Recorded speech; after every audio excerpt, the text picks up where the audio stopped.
গভীর রাত, সাত পেনস্টার স্ট্রিট। লিওনার্ড মিচেল একটা চেয়ারে বসেছিল, তার পা দুটো ডেস্কের পাশে তুলে রাখা। তারপর সে পিঠ হেলান দিল, আর চাপের চোটে কাঠের হেডরেস্টটা ক্যাঁচ ক্যাঁচ শব্দ করল। তার শ্বাস-প্রশ্বাস ধীরে ধীরে দীর্ঘ আর ধীর হয়ে গেল। কতক্ষণ কেটেছে সে জানে না, তার চোখের পাতা ঝুলে এসে চোখ ঢেকে ফেলল। এই মুহূর্তে লিওনার্ড মিচেলের আত্মা এক ধূসর, কুয়াশাচ্ছন্ন জগতে পৌঁছে গেল, যদিও সে তখনও তার বেডরুমেই ছিল। সে জানালার কাছে উড়ে গেল আর দেখল ঘন ধূসর কুয়াশা কাছের রাস্তাগুলোকে ঢেকে ফেলেছে আর দূর পর্যন্ত ছড়িয়ে পড়েছে। মনে হচ্ছিল যেন পুরো ব্যাকল্যান্ডকে জড়িয়ে ধরছে। রাস্তার ধারের ল্যাম্প আর বিভিন্ন বাড়ির উষ্ণ আলো খুব ফিকে দেখাচ্ছিল। সেগুলো কেবল খুব ছোট একটা জায়গাকে আলোকিত করতে পারছিল, আর সবকিছু যেন ঝাপসা হয়ে গিয়েছিল। একই সময়ে গোলাকার আলোর আভাগুলো একটা বাড়ির চারপাশ ঘিরে রেখেছিল, যেন সেগুলোই সেই বাড়ির অস্তিত্বের উৎস। এটা ছিল এক নাইটমেয়ারের চোখ দিয়ে দেখা শহর। লিওনার্ড মিচেল তার আগের তদন্তগুলো অনুসরণ করল আর এক নাইটমেয়ার অবস্থায় জানালা দিয়ে লাফ দিল। তারপর সে 17 মিন্স্ক স্ট্রিটের দিকে উড়ে গেল। সে জোর করে ভিতরে ঢোকার চেষ্টা করল না। সে ঘন কুয়াশার মধ্যে দরজার সামনে দাঁড়িয়ে ভদ্রভাবে ডোরবেল বাজাল। কুক্কু কুক্কু। নাইট গাউন পরা স্টেলিন স্যামার দরজা খুলল। সে তার রূপালি কাজ করা ভাঁজ করা ফ্যানটা বুকের কাছে রেখে অবাক হয়ে জিজ্ঞেস করল, আপনি কার খোঁজ করছেন? সে আর কেউ নয়, ক্লাইন যখন শার্লক মরিয়ার্টির ছদ্মবেশে ছিল তখন তার বাড়ির মালিক। সে 30-এর কোঠার এক সোনালি চুল আর নীল চোখের ভদ্রমহিলা। লিওনার্ড মিচেল ততক্ষণে একটা কালো সাদা চেক করা পুলিশের ইউনিফর্ম পরে নিয়েছে। সে অনায়াসে তার পরিচয়পত্র দেখাল আর জিজ্ঞেস করল, আপনি কি শার্লক মরিয়ার্টিকে চেনেন? স্বপ্নের ঘোরে আটকে থাকা স্টেলিন স্যামারের প্রতিক্রিয়া খুব ধীর ছিল। সে কয়েক সেকেন্ড পর জিজ্ঞেস করল, তার কি কিছু হয়েছে? সে জিজ্ঞেস করার সাথে সাথেই লিওনার্ড মিচেলের প্রভাবে তার সামনে শার্লক মরিয়ার্টির প্রতিচ্ছবি ভেসে উঠল। সে একটা half top hat, double breasted frock coat, নাকে সোনার চশমা আর মুখের চারপাশে ঝোপালো গোঁফ পরেছিল। তদন্তে আগে পাওয়া তথ্যের সাথে এটা হুবহু মিলে গেল, তাই সে কোনো সন্দেহ না করে বলল, সে একটা কেসের সাথে জড়িত আর তাকে নিয়ে তদন্ত চলছে। আমি আশা করি আপনি আমাদের সহযোগিতা করবেন। স্টেলিন স্যামার বলল, আচ্ছা। সে তার চিবুকটা উঁচু করতে চাইল, কিন্তু কোনো এক কারণে সে একটু ভয় পেয়ে গেল। লিওনার্ড মিচেল এক মুহূর্ত ভেবে জিজ্ঞেস করল, সে কবে থেকে আপনার এখানে ভাড়া থাকত? স্টেলিন স্যামার তার স্মৃতি হাতড়ে বলল, গত বছরের সেপ্টেম্বরের শুরুর দিকে। লিওনার্ড মিচেল আবার জিজ্ঞেস করল, আপনি তার সম্পর্কে কি জানেন? বা আমি যদি বলি, সে কেমন মানুষ বলে আপনার মনে হয়? যখন এটা নিয়ে কথা হল, স্টেলিন স্যামারের মনে হল সে এই প্রশ্নের উত্তর অনেক আগেই ভেবে রেখেছে। সে বলল, সে মিডসিশার থেকে এসেছে আর তার কথার টানও সেই এলাকার মতো। সে খুব দক্ষ এক ডিটেকটিভ, আর একবার সে ম্যারিয়ের স্বামীর পরকীয়ার ঘটনা ফাঁস করে দিয়েছিল। তবে তার আয় খুব বেশি না। সে একজন ফুল টাইম পরিচারিকাও রাখতে পারে না। আমার পরিচারিকাকে দিয়ে তাকে খণ্ডকালীন কাজ করাতে হয়। আমার ছেলেমেয়েরা বলে সে গল্প বলায় খুব পটু, বিশেষ করে ডিটেকটিভ সম্পর্কিত গল্প। হয়তো কারণেই সে এই পেশা বেছে নিয়েছিল। লিওনার্ড মিচেলকে থামার সুযোগ না দিয়েই সে অনর্গল বকতে থাকল। সে সাধারণ ডিটেকটিভদের মতো অভদ্র না। সে গ্রামার স্কুলে পড়াশোনা করেছে আর ইতিহাস পড়েছে। আমার যেটা সবচেয়ে হিংসা হয় তা হল সে কিভাবে ম্যারিয়ের কৃতজ্ঞতা অর্জন করেছিল। সে কোয়েলাগ ক্লাবে যোগ দিয়েছিল, যেখানে তার সদস্যরা অনেক উচ্চপদস্থ মানুষ। আমি কেবল কয়েকবার সেখানে গিয়েছি। পরে সে ডিটেকটিভ মহলে বেশ বিখ্যাত হয়ে ওঠে, আর প্রাইভেট ডিটেকটিভরা প্রায়ই তার কাছে আসতে থাকে। লিওনার্ড মিচেল তার বকবক শুনতে শুনতে ধৈর্য হারিয়ে ফেলল আর কপালে হাত না দিয়ে পারল না। সে স্টেলিন স্যামারের কাছ থেকে কোনো কাজের তথ্যই পেল না। শার্লক মরিয়ার্টির খারাপ আর্থিক অবস্থা আর ডিটেকটিভ গল্প বলায় তার দক্ষতার বাইরে বাকি সবকিছুই তার আগের তদন্তের আওতায় ছিল। সে এমনকি এও জানত যে শার্লক মরিয়ার্টির সাথে আইজেনগার্ড স্ট্যান্টনের ভালো সম্পর্ক ছিল। পরের ধাপে আমি কোয়েলাগ ক্লাবের তাদের খোঁজ করব যাদের সাথে শার্লক মরিয়ার্টির ভালো সম্পর্ক আছে। স্টেলিন স্যামারের বকবকানি ধৈর্য ধরে শোনার পর সে তাকে ধন্যবাদ জানাল আর তার স্বপ্ন থেকে বেরিয়ে এল। 160 বোকল্যান্ড স্ট্রিট, ডোয়াইন দান্তেসের প্রাসাদের ভেতরে। 100 জনের বেশি নৃত্যশিল্পী থাকতে পারে এমন এক হলে ডোয়াইন দান্তেস ত্রিশোর্ধ এক মহিলার সাথে নাচছিল। এটি ছিল ওয়াল্টারের নিয়োগ করা শিষ্টাচারের শিক্ষক। তার নাম ওয়াহানা হেইসেন। তার নামটা সাধারণ হলেও সে মোটেও সাধারণ ছিল না। তার চেহারার বৈশিষ্ট্য গড়ের চেয়ে সামান্য ভালো ছিল, কিন্তু তার ব্যক্তিত্ব ছিল অনবদ্য। তার প্রতিটি নড়াচড়া ছিল খুব মোহনীয়। ওয়াল্টারের পরিচয় অনুযায়ী সে এক ব্যারনের পরিবারে জন্মেছিল। ছোটবেলা থেকেই সে ভালো শিক্ষা পেয়েছিল আর পরে প্রাসাদে প্রবেশ করেছিল। বিয়ের আগে পর্যন্ত সে কোর্ট লেডি হিসেবে কাজ করত। তার পরিবারের অবস্থা খারাপ হয়ে যাওয়া আর স্বামীর আর্থিক অবস্থা সাধারণ হওয়ায় এভারনাইট গডেসের ভক্ত হিসেবে সে শিষ্টাচারের প্রাইভেট টিউটর হওয়ার পথ বেছে নিল। সে প্রায়ই অভিজাত আর ধনী ব্যক্তিদের ছেলেমেয়েদের শেখাতে যেত। যদিও বাটলার এটা মুখে বলেনি, ডোয়েন দান্তেস জানত যে তাকে এই মহিলার সামনে খারাপ কিছু করা চলবে না, নইলে তার সম্মান বাঁচানোর কোনো উপায় থাকবে না। উচ্চবিত্ত সমাজে কোনো ব্যক্তির অবস্থা জানার উপায় হল সাধারণ পরিচিতদের মাধ্যমে খোঁজ নেওয়া, আর মাঝে মাঝে চাকরদের মধ্যকার কথাবার্তাও গুরুত্বপূর্ণ হয়ে ওঠে। চটপটে আর সুন্দর পদক্ষেপে কালো চুলের ওয়াহানা সম্মতি জানিয়ে মাথা নাড়ল। সে বলল, ডোয়েন দান্তেস, আমি কল্পনাও করতে পারছি না যে আপনি আগে এই নাচের স্টেপগুলো শিখেননি। আধা ঘণ্টারও কম সময়ে আপনি একজন অভিজাতের মতো দক্ষ হয়ে গেছেন যে ছোটবেলা থেকেই এসব শিখেছে। ডোয়েন দান্তেস বিনম্র হাসি দিয়ে বলল, এসবই আপনার শিক্ষার কৃতিত্ব। ক্লাউনের ভারসাম্য রক্ষার ক্ষমতার কারণে নাচটা তার জন্য খুব সহজ একটা কাজ ছিল। ওয়াহানা তার মাথা নিচু করে মৃদু হাসল। সে বলল, আপনি এমন এক ভদ্রলোক যে একজন মহিলাকে সত্যিই খুশি করতে পারেন। সে সাথে সাথে তার হালকা বাদামি চোখ তুলল আর ডোয়েন দান্তেসের রূপালী সাইডবার্ন আর গভীর নীল চোখের দিকে তাকাল। ডোয়েন দান্তেস হাসি মুখে উত্তর দিল, আজ শোনা সবচেয়ে ভালো প্রশংসা এটা। এই সময় তার পা নড়াচড়া করছিল আর সে ওয়াহানাকে আলতো করে ঘোরাচ্ছিল। পাশেই ভাড়া করা কোয়ার্টেটের সুর হোলের মধ্যে প্রতিধ্বনিত হচ্ছিল। তার ওয়াহানায়ের সাথে ঘনিষ্ঠ সম্পর্ক গড়ার ইচ্ছা ছিল, নিজের সম্মান বাড়ানোর জন্য না, বরং এজন্য যে সে একসময় কোর্ট লেডি ছিল। ওয়াহানা ডোয়েন দান্তেসের একটা ছোট ভুল সংশোধন করার পর বলল, কোনো মহিলাকে নাচের জন্য আমন্ত্রণ জানানোর সময় এটা শুধু নাচ না, আপনাকে কথা বলতে হবে। আপনি দুটো পুতুলের মতো থাকতে পারবেন না যদি না আপনারা দুজনেই নাচ আর গানের ছন্দে এমনভাবে মজে যান যে কথা বলতে ইচ্ছা না করে। অবশ্য এটাও এক ধরনের যোগাযোগ, মনের যোগাযোগ। কথা বলার সময় আপনাকে খুব মার্জিত হতে হবে, কারণ এটা লোয়েন ইন্টিজ না। সহজভাবে বলতে গেলে সরাসরি আর অভদ্র হবেন না, আপনাকে ভদ্রলোক হিসেবে নিজেকে তুলে ধরতে হবে। আমাকে একটা উদাহরণ দিতে দিন। আপনি যদি কোনো মহিলার পারফিউমের প্রশংসা করতে চান, আপনি সরাসরি তাকে বলতে পারবেন না যে এটা কত সুন্দর গন্ধ, আবার জিজ্ঞেসও করতে পারবেন না এটা কি ধরনের পারফিউম। আপনাকে এর সাথে এক মার্জিত অর্থ যোগ করতে হবে।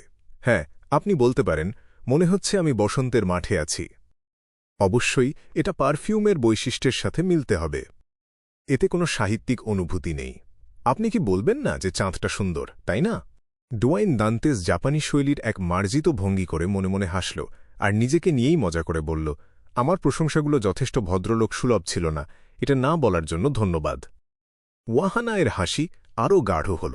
সে বলল, ডোয়েন দান্তেস, আপনি কি জানেন সামাজিক অনুষ্ঠানে কোন ধরনের ভদ্রলোক নারীদের কাছে খুব প্রিয় হয়? ডোয়েন দান্তেস সৎভাবে মাথা নাড়ল আর বলল, দয়া করে বলুন। ওয়াহানা তার হাসি না থামিয়ে বলল, দ্বিতীয় সবচেয়ে জনপ্রিয় ধরন হল সেই সব পুরুষ যারা নারীদের ভাবতে বাধ্য করে যে তারা খুব বুদ্ধিমান। ডোয়েন দান্তেস সহযোগিতার সুরে জিজ্ঞেস করল, আর প্রথমটা? ওয়াহানা তার দিকে তাকাল আর বলল, সবচেয়ে জনপ্রিয় ধরন হল সেই সব পুরুষ যারা নারীদের ভাবতে বাধ্য করে যে তারা সত্যিই খুব বুদ্ধিমান। এটা বলে সে হাসল আর কোনো কথা বলল না। ডোয়েন দান্তেস তখনই বুঝতে পারল সে কথার মাঝে নিজের প্রশংসা লুকিয়ে রেখেছে। তাহলে এই হল লোয়েন এর মার্জিত ভঙ্গি। এটা ইন্টিজের মতো না, যেখানে তারা সরাসরি শরীরের নিচের অংশের দিকে লক্ষ্য করে। পত্রিকা আর ম্যাগাজিনে এটাই লেখা থাকে। আসল ইন্টিজ সামাজিক অনুষ্ঠান কেমন তা আমার জানার উপায় নেই। যাই হোক, দুটো দেশই একে অপরকে প্রায়ই অপবাদ দেয়। সম্রাটের যুগ অবশ্য সেই বর্ণনার সাথে মিলে যায়। ডোয়েন দান্তেস সম্মতির সাথে মাথা নাড়ল। 2 ঘণ্টার শিষ্টাচার ক্লাস এক সুন্দর পরিবেশে শেষ হল। ডোয়েন দান্তেস বাটলার ওয়াল্টার আর ভ্যালেট রিচার্ডসনের সাথে ওয়াহানা হেইসেনকে দরজার কাছে এগিয়ে দিল আর তাকে একটা ছোট উপহার দিল। এটা ছিল ড্রিম কোম্পানির মুনলাইট পারফিউম। এর সাথে ধূসর অ্যাম্বার মেশানো ছিল, যা বেশ দামি। দাম কত তা ডোয়েন দান্তেস জানত না, কারণ হাউসকিপার তানেজা এটা কেনার দায়িত্বে ছিল। টাকাটা তার মাধ্যমেই পরিশোধ করা হতো।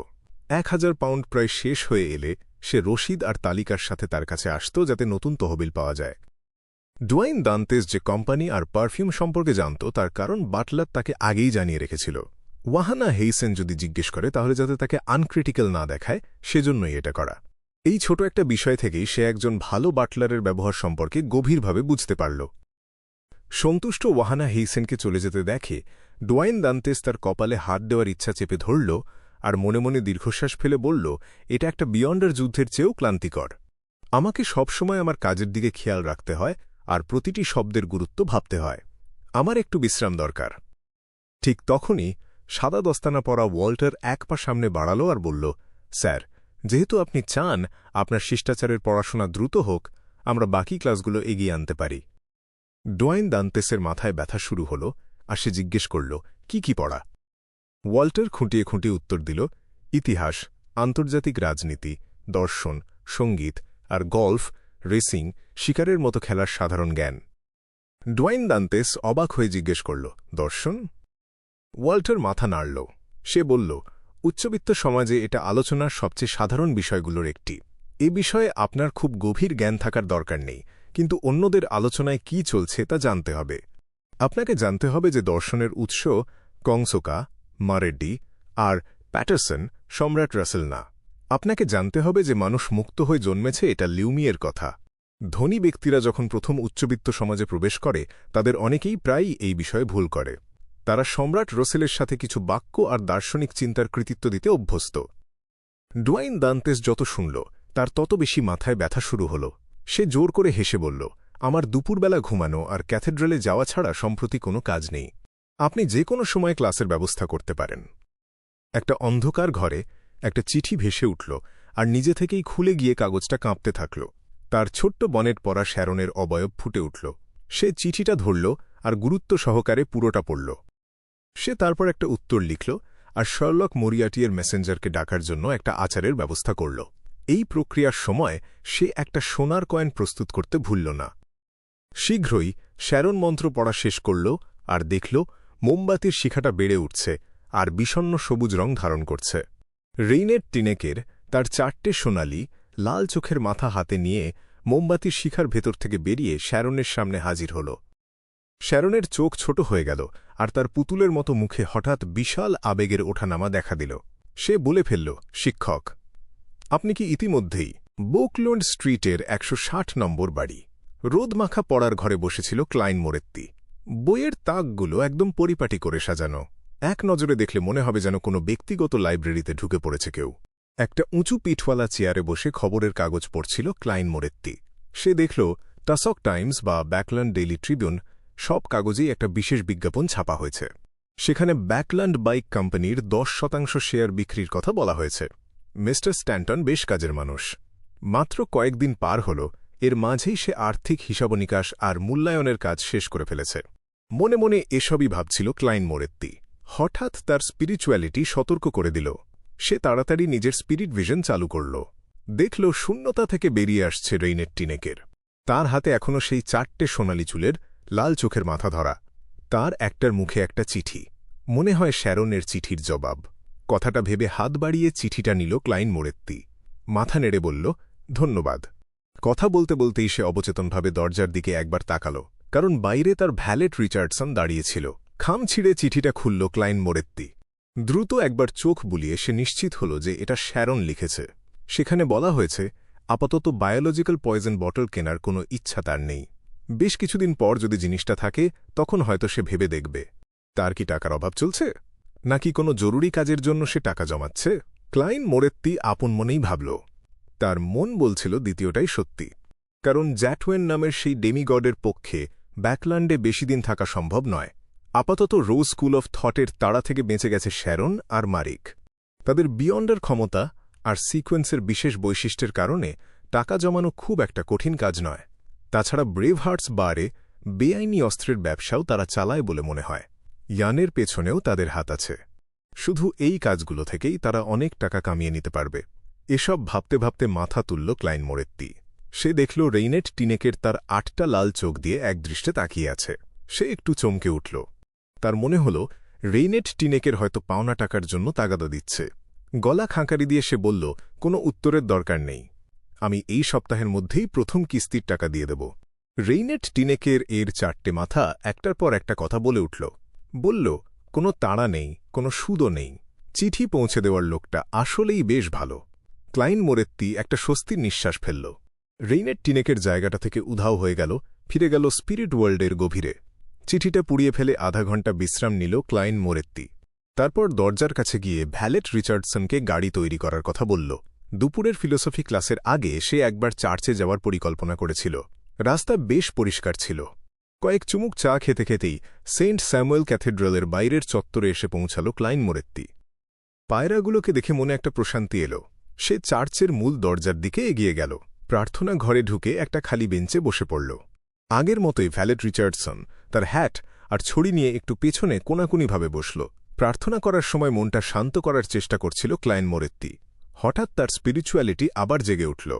অবচেতনভাবেই সে চোখ খুলে বাঁদিকে তাকাল। সে দেখতে পেল কালো চুল আর সবুজ চোখের লিওনার্ড মিচেলকে।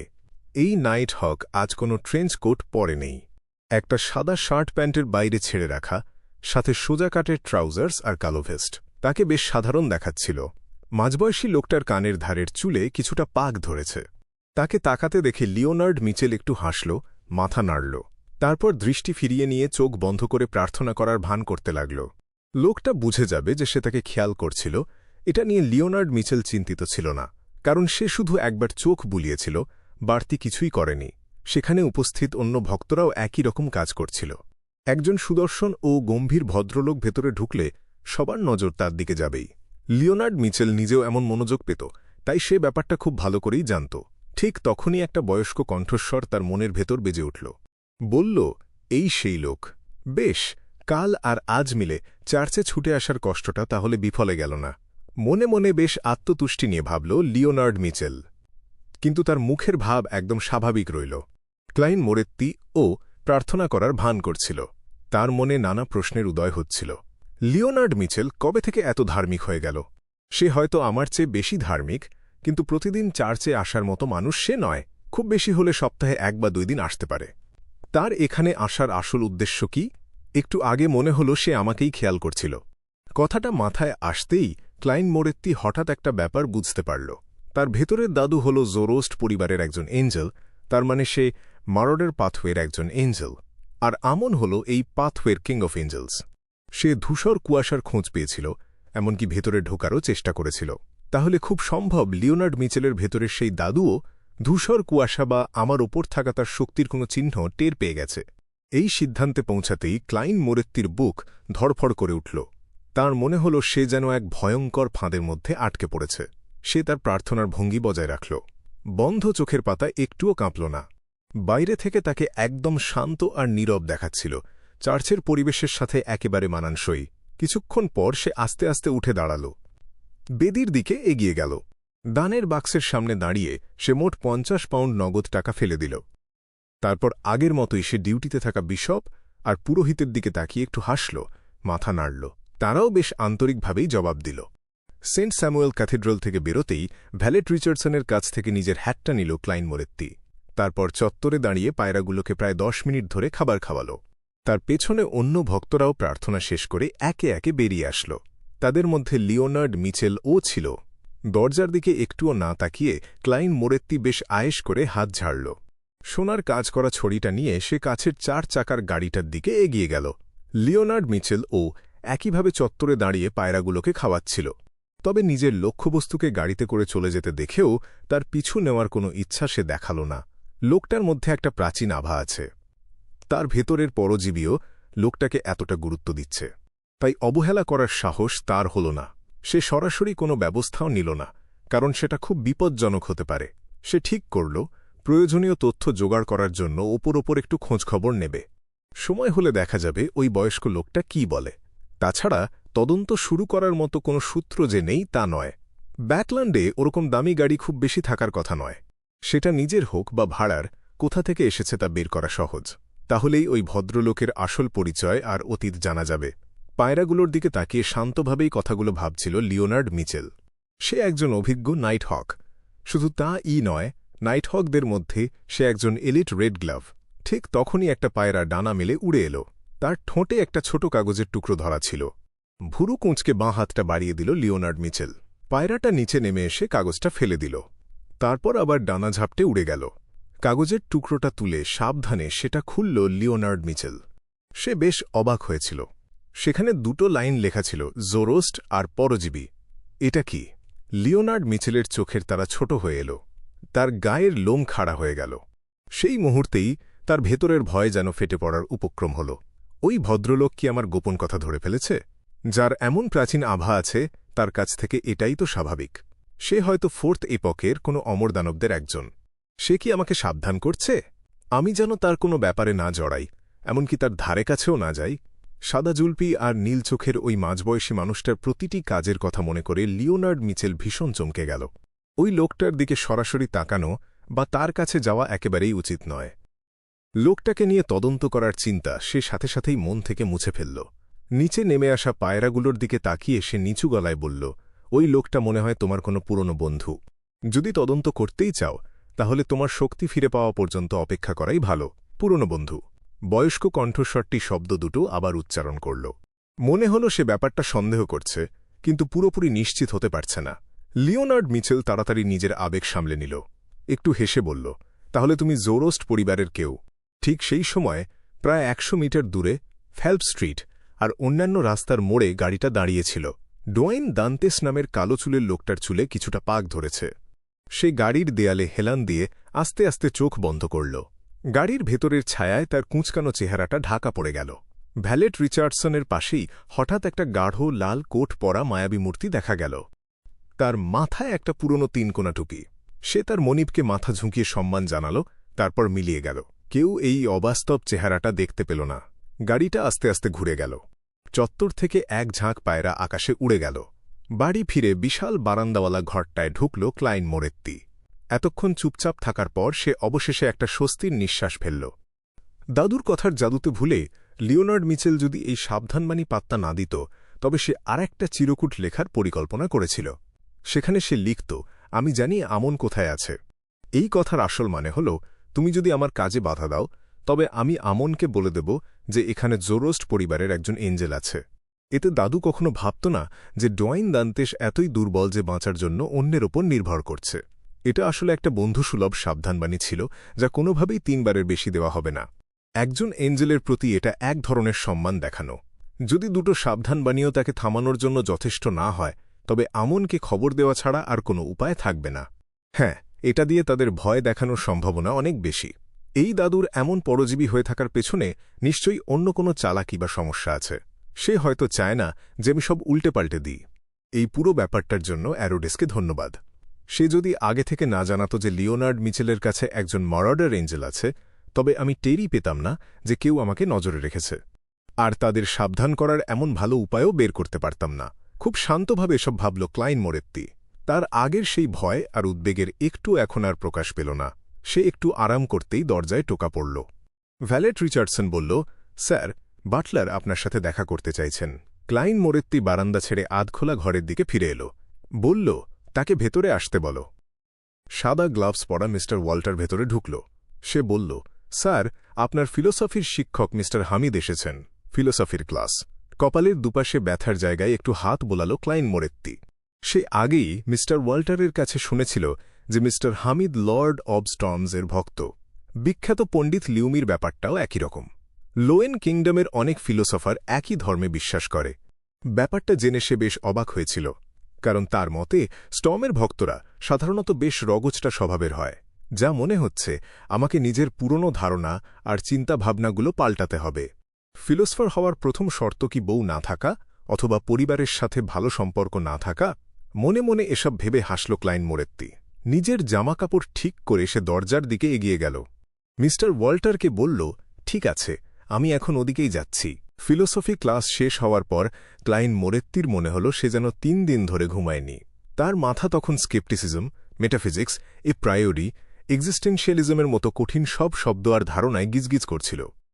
আসল ক্লাইন মোরেত্তি ইতিহাসে পড়াশোনা করেছিল, তাই দর্শনের কিছু ব্যাপার তার আগে থেকেই জানা ছিল। তা না হলে এই ক্লাসে তার কতক্ষণ টেকার ক্ষমতা ছিল, সে বিষয়ে তার যথেষ্ট সন্দেহ ছিল। এটা তো আর আর্থের কলেজ ক্লাস নয়, বরং 1-to-1 ক্লাস। তাই কিছু বুঝতে না পারলেও এখানে ঘুমানোর, দিবাস্বপ্ন দেখার বা মোবাইলে উপন্যাস পড়ার কোনো সুযোগ ছিল না। মিস্টার হামিদ মানুষটা তার কল্পনার চেয়ে একদম আলাদা ছিল। সে বেশ রসিক, স্পষ্টবাদী আর মিশুকে প্রকৃতির মানুষ। তার পড়ানোর ধরনটাও একদম একঘেয়ে ছিল না। তাকে দেখে লর্ড অফ স্টর্মসের অনুসারী বলেও মনে হল না। ক্লাইন মোরেত্তি তার কপালে হাত ঘষল, তারপর ঘুরে সিঁড়ির দিকে হাঁটা শুরু করল। সে ৩ তলায় ফিরে আসল, আর ভ্যালেট রিচার্ডসন চুপচাপ তার পিছন পিছন আসল।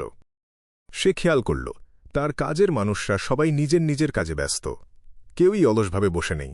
মালিক পাশ দিয়ে যাওয়ার সময় শুধু তারা হাতের কাজ থামাল, তারপর মাথা নিচু করে তাকে সম্মান জানাল। সে ভাবল বাড়ির সব কাজ সামলানোর ব্যাপারে হাউসকিপার তানেজা বেশ দক্ষ। ক্লাইন মোরেত্তি ৩ তলার করিডোর পেরিয়ে একটা আধখোলা ঘরের দিকে এগিয়ে গেল। ঘরে ঢোকার আগেই সে দেখল বাটলার ওয়াল্টার দেয়ালে 2টো ডাবল ব্যারেল হান্টিং রাইফেল ঝোলাচ্ছিল। এতে ঘরের চেহারায় একটা বুনো আর সাহসী ভাব চলে আসল। যে কোনো বড়লোক মানুষের বাড়িতেই এমন সাজসজ্জা দেখা যায়। তাছাড়া শিকারের লাইসেন্স পাওয়াও বেশ সহজ। ডাবল ব্যারেল রাইফেল বেশ শক্তিশালী।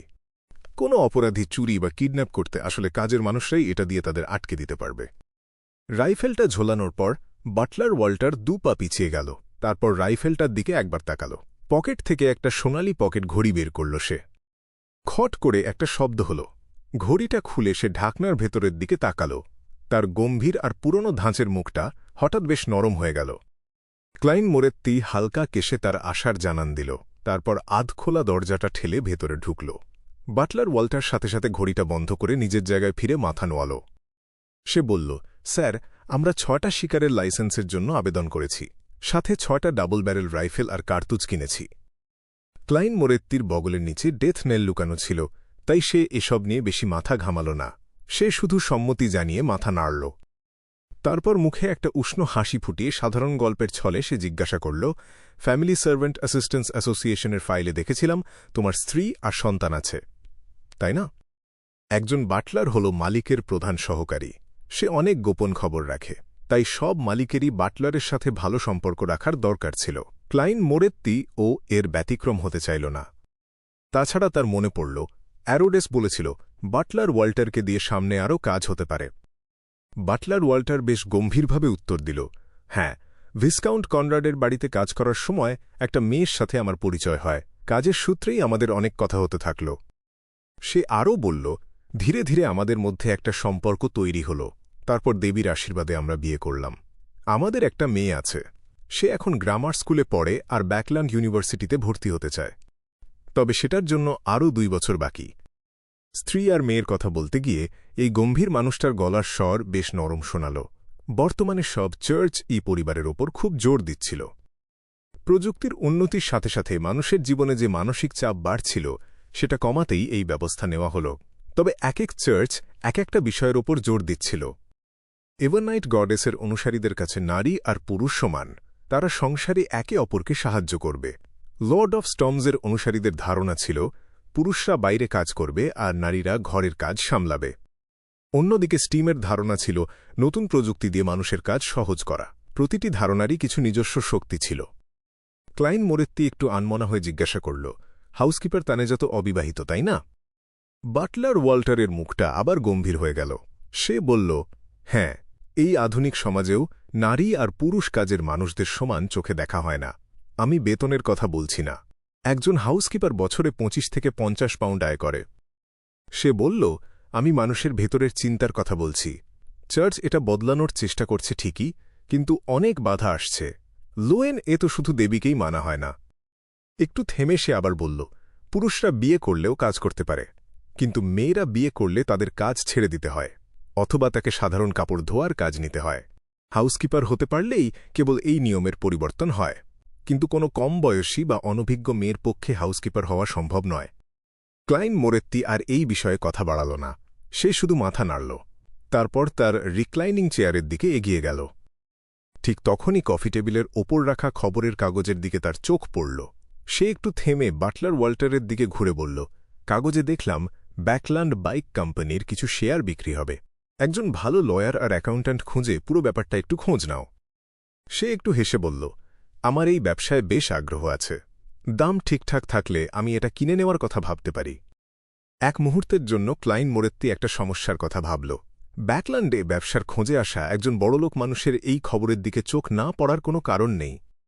যেহেতু এই ব্যবসা সম্পর্কে তার কোনো ধারণা নেই, তাই খবর নেওয়ার জন্য লোক নিয়োগ করাটাই স্বাভাবিক। তা না হলে তার বর্তমান পরিচয়ের সাথে ব্যাপারটা মানানসই ছিল না। সে মনে মনে ভাবল, আমি চাইলে দাম একটু বাড়িয়ে দিতে পারি, তাহলে আমার 10 ভাগ শেয়ার বেশ চড়া দামে বিক্রি করা যাবে। নিজেকে সামলে নিয়ে সে ভাবল, হ্যাঁ, দাম সামান্য একটু বাড়াতে হবে, বেশি লোভ করা যাবে না। যদি দাম বাড়াতে গিয়ে শেষে শেয়ারগুলো আমার ঘাড়েই এসে পড়ে, তাহলে তো বিপদে পড়ে যাব। আমার সব জমানো টাকা শেষ হয়ে যাবে, আর প্রতিদিনের খরচ চালানোর মতো কোনো টাকা থাকবে না। বাটলার ওয়াল্টার আর কোনো প্রশ্ন না করে সম্মতি জানিয়ে বলল, জি স্যার। বিকাল 4:35 ভ্যালেট রিচার্ডসন দরজায় নক করে ভেতরে ঢুকল। ডোয়াইন দান্তেস তখন আরাম করে বই পড়ছিল। সে বলল, স্যার, মিস্টার মাস্ট আর তার স্ত্রী রিয়ানা তোমার সাথে দেখা করতে এসেছে। সাথে সেন্ট স্যামুয়েল ক্যাথিড্রাল এর বিশপ ইলেকট্রা ও আছে। মাস্ট হাউস অফ কমন্সের সেই মেম্বার অফ পার্লামেন্ট, আর সেন্ট স্যামুয়েল ক্যাথিড্রালের বিশপই বা এখানে কেন আসল? ক্লাইন মোরেত্তি মনে মনে এসব ভাবল, তারপর একটু হেসে জিজ্ঞাসা করল, দেখা করার কি এটাই নিয়ম? তার জানা ছিল এত সরাসরি কেউ দেখা করতে আসে না, সাধারণত আগে বাটলার বা কাজের লোক পাঠিয়ে একটা সময় ঠিক করে নেওয়া হয়। ভ্যালেট রিচার্ডসন অভ্যাসমতো মাথা নিচু করে বলল, হ্যাঁ, মিস্টার বাটলার তোমার নাম আর উপহার দেওয়ার সময় প্রতিবেশীদের জানিয়েছিল তুমি আগামী 1 সপ্তাহ বিকালে বাড়িতেই থাকবে। সে বুঝিয়ে বলল, যারা তোমার কার্ড পেয়েছে আর তোমার সম্পর্কে শুনেছে তারা এই ব্যাপারটা খেয়াল করবে। তারা চাইলে কাজের লোক পাঠিয়ে তোমাকে দাওয়াত দিতে পারে, অথবা 4টা থেকে 5টার মধ্যে হাঁটার নাম করে তোমার সাথে দেখা করতে আসতে পারে। সে আরও জানাল, মহিলারা এ সময় সাধারণত হাঁটার পোশাক পরে আসবে, তুমি চাইলে তাদের সাথে বসে বিকেলের চাও খেতে পারো। ক্লাইন মোরেত্তি দরজার দিকে এগিয়ে গেল। ভ্যালেট রিচার্ডসন তাকে কোটটা পরিয়ে দিল। তারপর সে জিজ্ঞাসা করল, তাহলে বিশপ ইলেকট্রা কেন আসল? আসলে এই ব্যাপারটা নিয়েই সে বেশি চিন্তিত ছিল। আগের প্রশ্নটা শুধু কথার কথা ছিল। ভ্যালেট রিচার্ডসন যেন আগে থেকেই উত্তরটা তৈরি করে রেখেছিল। সে বলল, বিশপ ইলেকট্রা আজ বিকালে মিস্টার মাস্টের বাড়িতেই ছিলেন। গল্প করার সময় হয়তো তোমার কথা উঠেছে, আর তখনই তারা হাঁটতে হাঁটতে এখানে চলে এসেছে। কথা বলার ফাঁকেই সে খুব সুন্দর করে ডোয়াইন দান্তেসের পোশাক ঠিক করে দিল। ক্লাইন মোরেত্তি সংক্ষেপে সম্মতি জানাল। ভ্যালেট রিচার্ডসন দরজা খুলে দেওয়ার পর সে বাইরে বেরিয়ে আসল। একটু পরেই দোতলার ছোট লিভিং রুমে সে 3 জন অতিথির দেখা পেল। মাস্ট দেখতে একদম আদর্শ লোনিজ ভদ্রলোকের মতো। তার বয়স 40-এর কোঠায়, চুল কালো আর চোখ বাদামি। তার চেহারাটা একটু লম্বাটে আর পাতলা। সে আগে আর্মিতে ছিল, সেখান থেকে চাকরি ছাড়ার পর রাজনীতিতে আসে। ব্যাকল্যান্ড থেকে শুরু করে এখন সে হাউস অফ কমন্সের একজন মেম্বার অফ পার্লামেন্ট। সে এভানাইট গডেসের একজন অনুসারী আর নিউ পার্টির সদস্য। তার স্ত্রী রিয়ানা লয়ার পরিবারের মেয়ে। স্বামীর রাজনীতিতে সে অনেক টাকা ঢেলেছে। সে নিজেও এভারনাইট গডেসের অনুসারী। বিশপ ইলেকট্রা একটা কালো রঙের ডাবল ব্রেস্টেড ক্লার্জিম্যান রোব পরেছিল। তার বয়সও 40-এর কাছাকাছি। তার গভীর নীল চোখ আর পাতলা চেহারা। তাকে খুব সুন্দর বলা যাবে না, কিন্তু অদ্ভুত একটা কারণে তাকে দেখতে বেশ ভালো লাগছিল। ক্লাইন মোরেত্তি একবার ডোনেশন বক্সে টাকা দেওয়ার সময় এই বিশপকে দেখেছিল। ডোয়াইন দান্তেসকে দেখে মাস্ট দুপা এগিয়ে এসে হাসল। সে বলল, বেশ কিছুদিন ধরে শুনছিলাম দেবীর একজন ভক্ত এই 160 নম্বর ইউনিটে থাকার জন্য এসেছে। অনেক দিন ধরেই তোমার সাথে দেখা করতে চাইছিলাম। সে আরও বলল, আজ এমনিই হাঁটতে বেরিয়েছিলাম, তাই ভাবলাম একবার দেখা করে যাই। না জানিয়ে আসার জন্য ক্ষমা করো। ক্লাইন মোরেত্তি একটু হাসল, তারপর ঘড়ির কাঁটার দিকে হাত ঘুরিয়ে নিজের বুকে 4 বার টোকা দিল। সে বলল, এমন সময় আমাদের শুধু দেবীর গুণগান করা উচিত। বিশপ ইলেকট্রা আর রিয়ানা মাথা নেড়ে সায় দিল। তারাও বুকে লাল চাঁদের মতো চিহ্ন এঁকে বলল, প্রেজ দ্য লেডি। কুশল বিনিময়ের পর ক্লাইন মোরেত্তি তার 3 অতিথিকে বসতে বলল। একজন কাজের মেয়ে তাড়াতাড়ি চা আর কফি নিয়ে আসল। হাউসকিপার তানেজা আগে থেকেই সবার পছন্দ জেনে নিয়েছিল। মাস্ট বেশ হালকা মেজাজেই জিজ্ঞাসা করল, মিস্টার দান্তেস, শুনেছি তুমি ডেসি থেকে আসা একজন ব্যবসায়ী। আগে তুমি কি ধরনের ব্যবসা করতে? একটু মজা করে সে বলল, তোমার নামের শেষের অংশটা শুনলেই অনেক কথা মনে পড়ে যায়। সে আসলে এম্পেরর রোজেলের লেখা একটা বিখ্যাত উপন্যাসের প্রধান চরিত্রের কথা বলছিল। ক্লাইন মোরেত্তি হাসল, তারপর মজা করেই উল্টো প্রশ্ন করল, মাটি খুঁড়ে গুপ্তধন বের করাটা কি কোনো ব্যবসার মধ্যে পড়ে? এই কথাটা সেই বিখ্যাত উপন্যাসের কাহিনীর সাথেই মেলানো ছিল। মাস্টের উত্তরের অপেক্ষা না করেই সে তার আগে থেকে তৈরি করা জবাবটা দিয়ে দিল। সে বলল, একসময় আমার নিজের একটা খনি ছিল, কিন্তু তুমি তো জানো খনির সব জিনিস একদিন শেষ হয়ে যায়, আর তখন খনি শহরগুলোরও পতন ঘটে।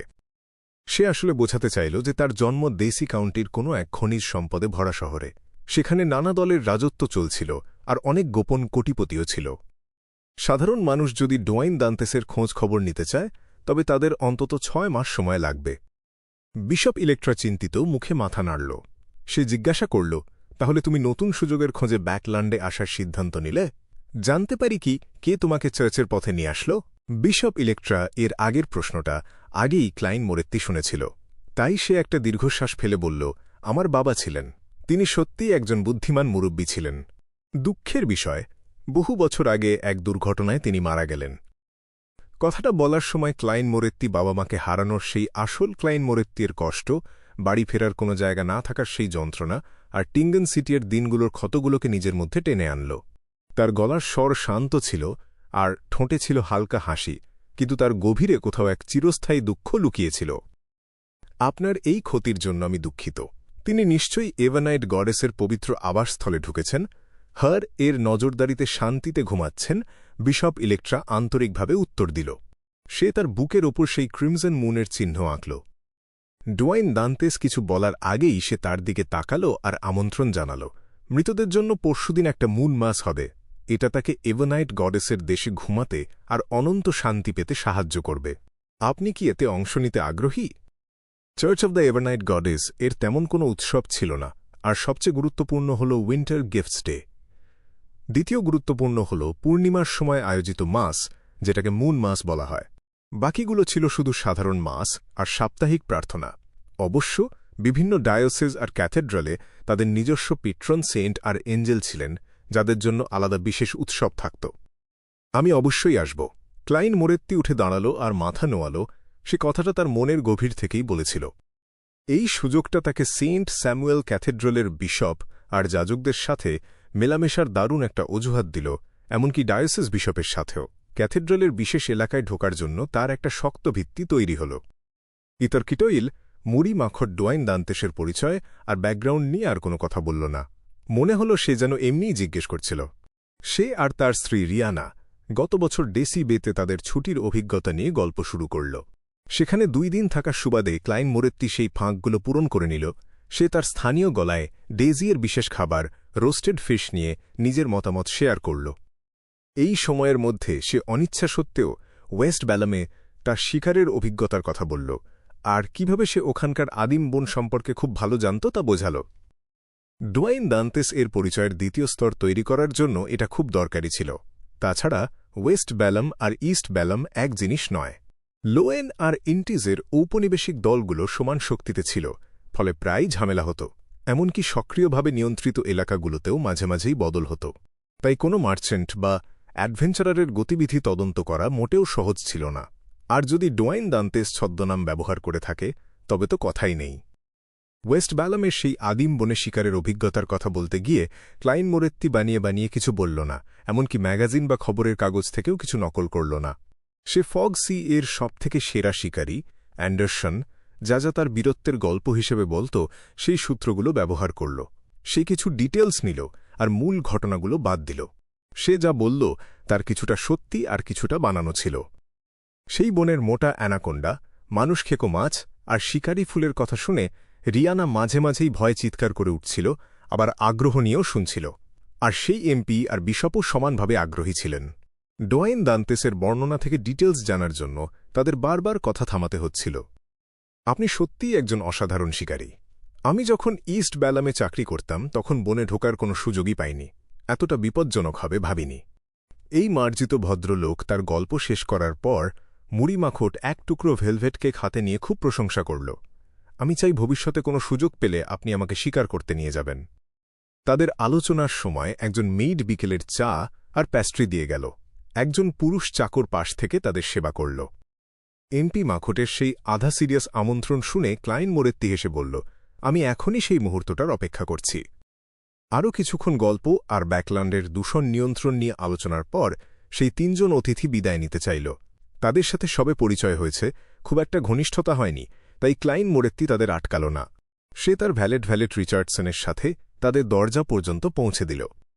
বিশপ, এমপি আর তার স্ত্রীকে চলে যেতে দেখে ক্লাইন মোরেত্তির হাসি ধীরে ধীরে মুছে গেল, যেন কিছুই অবশিষ্ট নেই। তার কাজে যেটুকু উন্নতি হয়েছে তাতে সে বেশ খুশি ছিল। বিশপ ইলেকট্রা সরাসরি চার্চ অফ দি এভারনাইট গডেসের সাথে যুক্ত, যা ব্যাকল্যান্ডে ফিরে আসার জন্য তার প্রধান লক্ষ্য ছিল।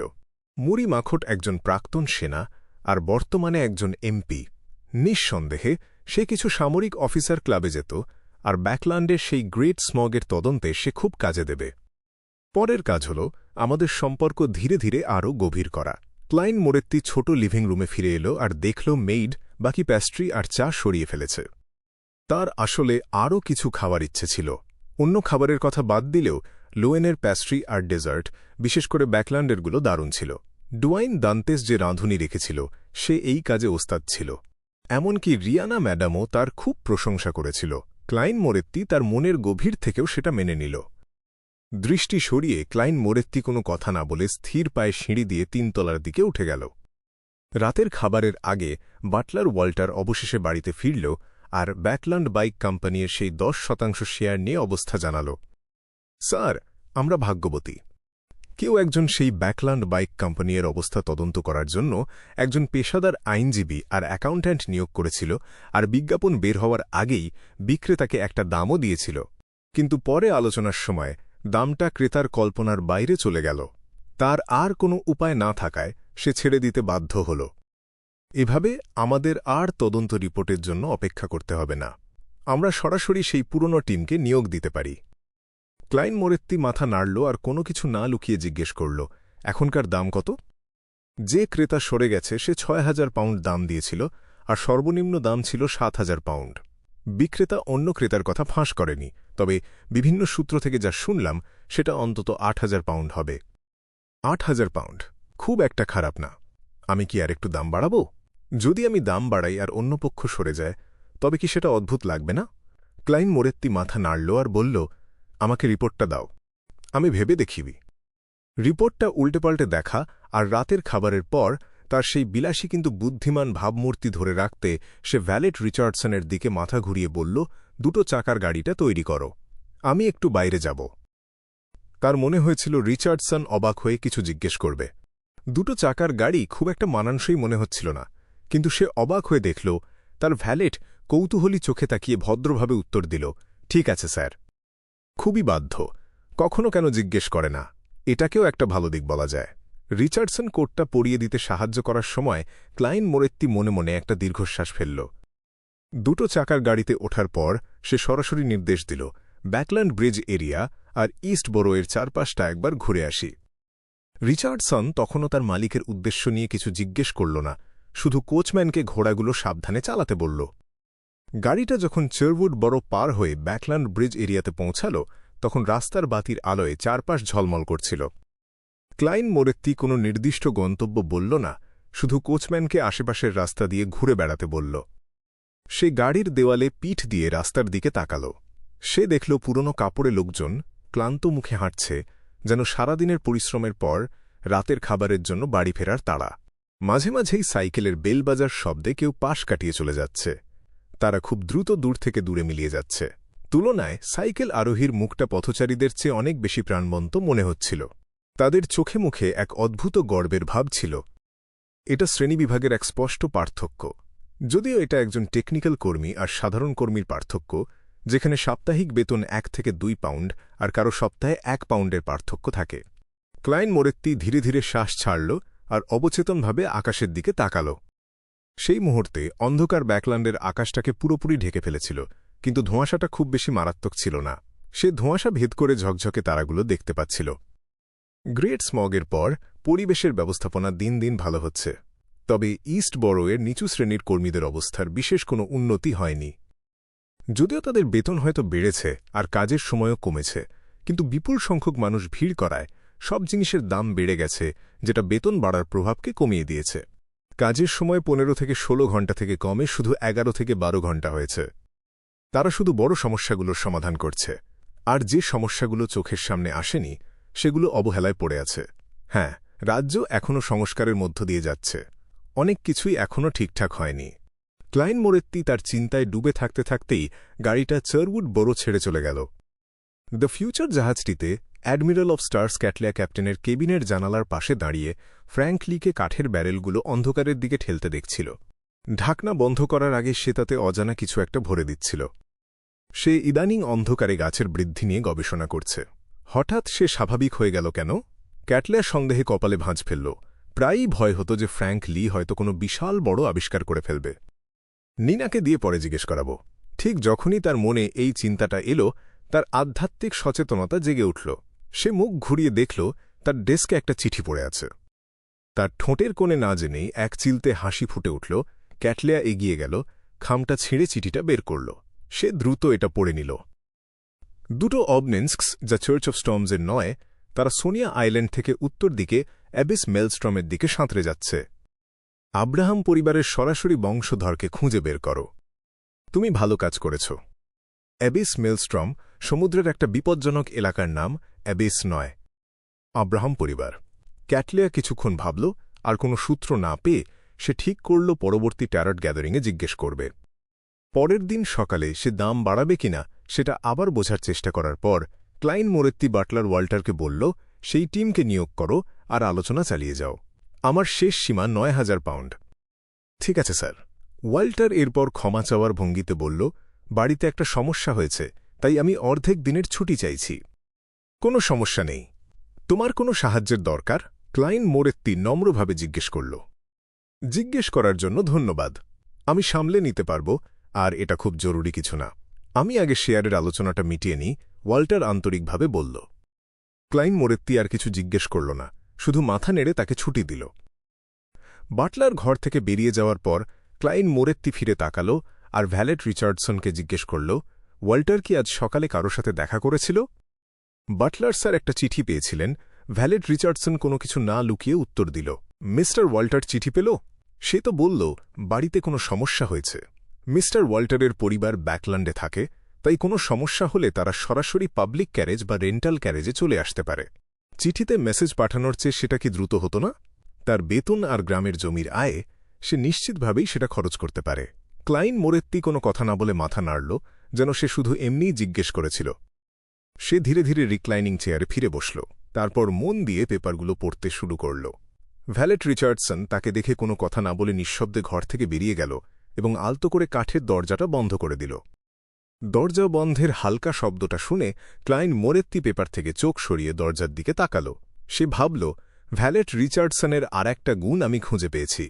সে চারপাশটা পর্যবেক্ষণ করতে ভালোবাসে এবং মূল্যবান তথ্যগুলো খেয়াল করতে পারে। যখন bishop Electra, member of parliament মরি মাস্ট এর বাড়িতে অতিথি ছিলেন, তখন বারান্দা থেকে প্রথম সেটা লক্ষ্য করেছিল। তবে এটা স্পেকটেটরের মতো নয়, এর ফোকাস খুঁটিনাটির চেয়ে ঘটনার দিকে বেশি। মিস্টার ওয়াল্টারের ব্যাপারটাতে কিছুটা অস্বাভাবিকতা আছে। এটা কি সেই বাড়তি কোনো ঘটনা যা অ্যারোডসের কথা অনুযায়ী হওয়ার কথা? যাই হোক, আমি আগে ব্যাপারটা ডিভাইন করে নিই। আমি চাই না আমার অজান্তে বিপদ আমার কাছে চলে আসুক। এই ভেবে ক্লাইন মোরেত্তি সাথে সাথে বাথরুমে গেল। 4 কদম ঘড়ির কাঁটার বিপরীত দিকে হেঁটে সেই গ্রে ফগের উপরে পৌঁছাল। প্রতিবার ভুল হিসেবে আসার সময় গ্রে ফগের নিচে তার ভেতরের সত্তা ক্লাইন মোরেত্তির রূপ ধারণ করে। সেটা শার্লক মোরিয়াটি, ঘেরমান স্প্যারো অথবা ডোয়াইন দান্তেসের সাথে মিলে যায় না। প্রয়োজনীয় তথ্যের অভাবে সে কেবল নিজের বিপদের কথা ডিভাইন করতে পারল। তাই সে ড্রিম ডিভিনেশন ব্যবহার করল না। সে হাতের কবজি থেকে স্পিরিট পেন্ডুলামটা খুলল এবং ডিভিনেশনের জন্য একটা বাক্য লিখল। সেটা হল, মিস্টার ওয়াল্টারের অস্বাভাবিকতা আমার জন্য বিপদ ডেকে আনবে। বাম হাতে স্পিরিট পেন্ডুলাম ধরে ক্লাইন মোরেত্তি চোখ বন্ধ করল। সে কজিটেশনে ঢুকে মনে মনে ওই বাক্যটা 7 বার উচ্চারণ করল। চোখ খুলে দেখল টোপাজ পাথরটা সাধারণ গতিতে ঘড়ির কাঁটার বিপরীত দিকে ঘুরছে। এর মানে মিস্টার ওয়াল্টারের অস্বাভাবিকতা তার জন্য কোনো বিপদ বয়ে আনবে না। তবে এর মানে এই নয় যে আমি কোনো বিপদেই পড়ব না। আরেকটা সম্ভাবনাও আছে। বিপদ নির্ভর করে আমার সঠিক সিদ্ধান্তের ওপর। আমি যদি অকারণে নিজেকে জড়িয়ে ফেলি, তবে যেটা বিপজ্জনক নয় সেটাও বিপজ্জনক হয়ে উঠতে পারে। ক্লাইন মোরেত্তি তার অভিজ্ঞতার আলোকে ব্যাপারটা বুঝল। এই ভাবনার মাঝেই সে হঠাৎ দেখল দ্য হারমিটকে নির্দেশ করা সেই লাল তারাটা ধুকপুক করছে, একবার বাড়ছে আর একবার কমছে। এর মানে কি স্কেলস অফ লাকের পাওনা চলে এসেছে? ক্লাইন মোরেত্তি খুব খুশি হল এবং সাথে সাথে নিজের স্পিরিচুয়ালিটি ছড়িয়ে দিল। সে হতাশ হল কারণ দ্য হারমিট শুধু দ্য ফুলকে দ্য হ্যাংড ম্যানের কাছে একটা মেসেজ পৌঁছে দিতে বলছে। সে উল্লেখ করল না কখন দ্য ওয়ার্ল্ডের সাথে ডিলটা ক্লোজ করবে। সোনিয়া আইল্যান্ড এর উত্তরে অ্যাবিস মেলস্ট্রম একই অবনেন্স্কস আছে। দ্য হ্যাংড ম্যান খুব ভাগ্যবান। অন্তত সে আমার মতো না, যাকে দেবতাদের যুদ্ধের ধ্বংসাবশেষে ঢুকতে হয়। অবশ্য অবনেন্স্কসও বিপজ্জনক হতে পারে। একটা রিলিজিয়াসের জন্য ওটা ব্যবহার করা সহজ না। দ্য হ্যাংড ম্যানের হয়তো সি গডের সাহায্যও লাগতে পারে। দ্য হারমিট এর অনুরোধ আসলে আব্রাহাম পরিবারের বংশধরদের খুঁজে বের করা। এর মানে কুইন মিস্টিক দ্য ডোরের উৎস সম্পর্কে ভালোই জানে। সম্রাট কি তাকে কিছু বলেছিলেন? ক্লাইন মোরেত্তি দ্য হারমিট এর কথা থেকে সূত্র মেলাতে শুরু করল এবং দ্য হ্যাংড ম্যানের লাল তারায় সেই ইমেজটা ছুড়ে দিল। সেই মুহূর্তে আলজার উইলসন তার রিপোর্ট শেষ করেছে এবং পরীক্ষা পার হয়ে ব্লু অ্যাভেঞ্জারে ফেরার অনুমতি পেয়েছে। বিশাল ধূসর কুয়াশা দেখে এবং দ্য হারমিটের কথা শুনে সে ভাবলেশহীন মুখে ক্যাপ্টেন্স ক্যাবিনের দিকে হাঁটা দিল। ঘরে ঢুকে দরজা বন্ধ করে সে একটা অ্যালকোহল ক্যাবিনেটের সামনে এল। জলদস্যুদের প্রিয় ল্যান্টি প্রুফ বোতলটা নিয়ে অর্ধেক কাপ ঢালল। আলজার সাথে সাথে কাপটা মুখে তুলে পানি খাওয়ার মতো শেষ করল। এই প্রক্রিয়া চলাকালীন সে চোখ অর্ধেক বুজে রাখল, যেন সে নিজের জগতেই ডুবে আছে।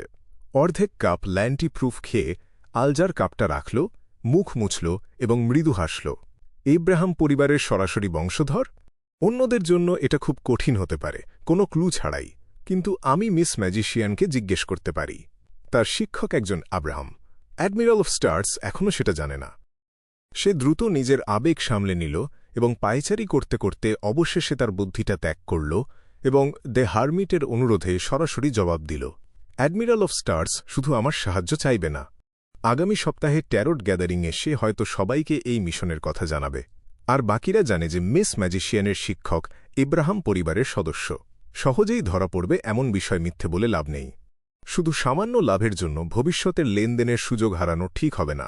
মাঝে মধ্যে সততাই সেরা পন্থা। আলজার হাঁটা থামাল, সম্মানের সাথে মাথা নত করে দ্য ফুল এর নাম উচ্চারণ করল।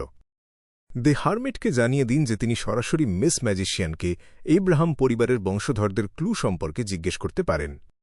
অ্যাডমিরাল অফ স্টার্সের অনুরোধ মেটানোর পর আলজার ব্লাড মুনের রাতের ঘটনাটা উল্লেখ করল। সে দ্য ফুলকে জিজ্ঞেস করল যে ওশেন সংস্টারের বিয়ন্ডার ক্যারেক্টারিস্টিকের সাথে যেটা রেজোন্যান্স হয়েছিল সেটা কি বুক অফ ক্যালামিটি? আর কোরাল প্যালেসে সোনার কাপ হাতে থাকা নারীটি কি কোহিনেম? এমন কিছু হয়েছিল। কুইন অফ ক্যালামিটি হয়তো পুরোপুরি মারা যায়নি। সে হয়তো তার বিয়ন্ডার ক্যারেক্টারিস্টিক ভাগ করে ফেলেছে, বুক অফ ক্যালামিটি আর সমুদ্রের নিচের ধ্বংসাবশেষে রেখে দিয়েছে। হ্যাঁ, তৃতীয় বা চতুর্থ অংশও থাকতে পারে, কিন্তু আমি জানি না সেগুলো কোথায়। ক্লাইন মোরেত্তি কোনো দ্বিধা ছাড়াই নিশ্চিত করল যে সেই এলফি কুইন অফ ক্যালামিটি কোহিনেম। এটা কোনো ইন্টুইশন ছিল না, বরং একটা যুক্তিযুক্ত অনুমান। সে একসময় কোহিনেমের প্রিয় সোনার কাপটা পেয়েছিল, আর সেই স্বপ্নের মধ্যে একটা একই রকম পাত্র দেখা গিয়েছিল। এলভেন সংস্টার সিয়াটাস কুইন অফ ক্যালামিটির নিত্যদিনের খুঁটিনাটি জানত এবং এই অ্যাঞ্জেলের সাথে তার সম্পর্কটাও গভীর ছিল। এটা সহজেই বোঝা যায় যে তার রেখে যাওয়া বিয়ন্ডার ক্যারেক্টারিস্টিকটা ব্লাড মুনের রাতে বুক অফ ক্যালামিটির সাথে রেজোনেট করেছিল। এই ভাবনার মাঝেই ক্লাইন মোরেত্তি একটা কথা মনে করল। সে কোহিনেমের প্রিয় সোনার কাপটা ভাইস অ্যাডমিরাল আইসবার্গকে দিয়েছিল, যেন সে সেটা সিয়াটাসের সমাধিতে পুঁতে দেয়। কুইন অফ ক্যালামিটি যদি সত্যিই পুরোপুরি মারা না গিয়ে থাকে, তবে সোনার কাপটা কি তার কাছের কোনো এলফের লাশের ওপর কোনো মিউটেশন ঘটাবে? ক্লাইন মোরেত্তি সময়টা হিসাব করল এবং বুঝল গোল্ডেন ড্রিম যে সোনিয়া আইল্যান্ডে পৌঁছেছে কিনা সেটা সে নিশ্চিত হতে পারছে না। অনেক ভেবে সে শান্তভাবে দ্য হ্যাংড ম্যানকে উত্তর দিল, ঠিক। এরপর সে দ্য হারমিটের লাল তারায় মেসেজটা পাঠিয়ে দিল। সবশেষে ক্লাইন মোরেত্তি দ্য ওয়ার্ল্ড জিহারম্যান স্প্যারোকে তৈরি করল এবং প্রার্থনা করাল। সম্মানিত দ্য ফুল, দয়া করে ব্লেজিং ড্যানিটাসকে ভাইস অ্যাডমিরাল আইসবার্গের কাছে একটা মেসেজ পৌঁছে দিতে বলুন। এলভেন সংস্টার সিয়াটাসের মৃতদেহ এবং সোনার কাপের মধ্যে কোনো অস্বাভাবিকতা আছে কিনা তা জানতে হবে। সব করার পর ক্লাইন মোরেত্তি একটা শ্বাস ফেলল এবং পাশের লেবেল করা আলোর বিন্দুতে সেই ইমেজটা ছুড়ে দিল। সে তারপর বাস্তব জগতে ফিরে এল এবং বাথরুম থেকে বের হল। নিজের আয়নার সামনে দাঁড়িয়ে সে তার ধূসর চুলের সাইডবার্ন এবং নীল চোখের দিকে তাকাল। সে তার ঠোঁটের কোণে হাসি ফোটাল। সে জানল সে দো ফুল থেকে আবার ডোয়াইন দান্তেশ হয়ে ফিরে এসেছে। বায়াম একটা বনের ভেতরে। ব্লেজিং ড্যানিটাস, যে রেজিস্ট্যান্সের একটা বেসে ভোজ করছিল, হঠাৎ কেঁপে উঠল। তার মুখের পানীয়টা প্রায় গলায় আটকে গিয়েছিল। যদিও এই প্রথমবার সে দ ফুলের কাছ থেকে উত্তর পাচ্ছিল না, তবুও সে কিছুটা ভয় ছিল। ফিগারটাকে চিনতে পেরে এবং তার কথা শুনে সে স্বস্তির নিঃশ্বাস ফেলল। সে বুঝল জিহারম্যান স্প্যারো তাকে কোনো কাজ করতে বলছে। ক্যাপ্টেনকে জিজ্ঞেস করব, সেটা সহজ। গোল্ডেন ড্রিম কয়েকদিনের মধ্যেই আমাকে নিতে আসবে। জিহারম্যান স্প্যারো পাগল না, আর সে দ ফুলের সামনে খুবই আন্তরিক। ব্লেজিং ড্যানিটজ তাড়াতাড়ি নিজেকে শান্ত করল এবং হালকাভাবে ভাবল। এদিকে ফিউচার জাহাজে দ্য হারমিট একটা অবাক করা উত্তর পেয়ে মনে মনে বলল, সরাসরি মিস ম্যাজিশিয়ানকে জিজ্ঞেস করব। হ্যাঁ, সে তো অ্যাপ্রেন্টিস পাথওয়ের একজন বিয়ন্ডার। সে কি সত্যিই আব্রাহাম পরিবারের সাথে সম্পর্কিত? আমার অনুমানের মতোই সে সাধারণ না। দ্য হারমিট একটু ভাবল এবং ঠিক করল সে দ্য হ্যাংড ম্যানকে নতুন কোনো মিশন দেবে কিনা, কারণ সে নিশ্চিত ছিল না মিস ম্যাজিশিয়ান এব্রাহাম পরিবারের বংশধরদের ক্লু দিতে ইচ্ছুক হবে কিনা। মিস্টার ওয়াল্টার বিকেলে একদম স্বাভাবিকভাবে 160 বোকল্যান্ড স্ট্রিটে ফিরে এল। সে সব কিছু সহজেই সমাধান করে ফেলেছে। ক্লাইন মোরেত্তি তাকে কিছু জিজ্ঞেস করল না। সে অনুভব করল তাদের সম্পর্ক এখনও এমন পর্যায়ে পৌঁছায়নি যে তার ভ্যালেট তাকে সব খোলাখুলি বলতে পারবে। তার ওপর সমস্যাটা তার সামনে এমনভাবে আসেনি যে লুকানো অসম্ভব। পড়াশোনার সাথে সাথে সময় দ্রুত কেটে গেল। পরের সন্ধ্যায় পূর্ণিমার চাঁদের সাথে ক্লাইন মোরেত্তি ভ্যালেট রিচার্ডসনকে সাথে নিয়ে তার দামি ক্যারেজে চড়ে সেন্ট স্যামুয়েল ক্যাথেড্রাল এর মুন মাসে গেল। দান খয়রাত নিয়ে সে চিন্তিত ছিল না, কারণ মিস জাস্টিস তাকে 1000 পাউন্ড দিয়েছিল। এখন তার কাছে 2186 পাউন্ড আছে, তাই কয়েকশো পাউন্ড দান করা খুব কঠিন কিছু না। এটা কঠিন না। ক্লাইন মোরেত্তি জানালার বাইরের বেল টাওয়ারের দিকে তাকিয়ে মনে মনে একটা দীর্ঘশ্বাস ফেলল। ক্যারেজ থেকে নেমে সে স্কোয়ার পার হল এবং সেন্ট স্যামুয়েল ক্যাথিড্রালের ভেতরে ঢুকল। প্রার্থনা হলের বাইরে প্রায় 10 মিনিট অপেক্ষা করার পর ক্লাইন মোরেত্তি এবং অন্য বিশ্বাসীরা বিশপ ইলেকট্রায়ের নেতৃত্বে মুন মাসে যোগ দিতে ভিতরে ঢুকল। অন্ধকার এবং শান্ত পরিবেশে তারা একঘেয়ে ও সুরেলা মন্ত্রপাঠ শুনতে পেল। পবিত্র ও ছন্দময় কণ্ঠস্বর প্রার্থনা হলে প্রতিধ্বনিত হচ্ছিল। বিশ্বাসীরা নিজেদের অজান্তেই শান্ত হয়ে গেল, যেন তারা জীবনের সব হতাশা বা বাস্তব জগতের কঠিন সব লড়াইয়ের কথা ভুলে গেল। কিছু যাজকের সাহায্যে তারা নিজেদের আসন খুঁজে নিল। বেদির সামনে বিশপ ইলেকট্রা, যিনি মাস পরিচালনার দায়িত্বে ছিলেন, দ্য রেভেলেশন অফ এভারনাইট হাতে নিলেন এবং প্রচার শুরু করলেন। এই অংশটি শেষ হলে যাজকেরা জল এবং রুটি তুলে নিলেন এবং ক্লাইন মোরেত্তি ও অন্যদের মাঝে তা বিলি করতে শুরু করলেন। এটি ছিল এভারনাইট গডেসের ভালোবাসার করুণা, এমন খাবার যা জীবিত ও মৃত দুজনই ভাগ করে নিতে পারত। রাতের খাবার না খাওয়ায় ক্লাইন মোরেত্তি স্বাভাবিকভাবেই সাধারণ মানের সেই রুটি এবং কাপের জল নষ্ট করল না। তারপর সে দেখল বেদির উপর মোমবাতিগুলো জ্বলে উঠল। অন্ধকারের মাঝে সেগুলোকে রাতের আকাশের তারার মতো মনে হচ্ছিল, যা থেকে বেরোনো আলো ও উষ্ণতা মনকে শান্ত করছিল। সেই মুহূর্তে বিশপ ইলেকট্রা এবং গায়কদলের সবাই একসাথে গাইতে শুরু করলেন। পবিত্রতায় ভরা সেই শূন্য কণ্ঠস্বর প্রতিটি বিশ্বাসীর কানে ঢুকে গেল। মনে হচ্ছিল উপস্থিত সব আত্মা যেন একসুরে কেঁপে উঠছে।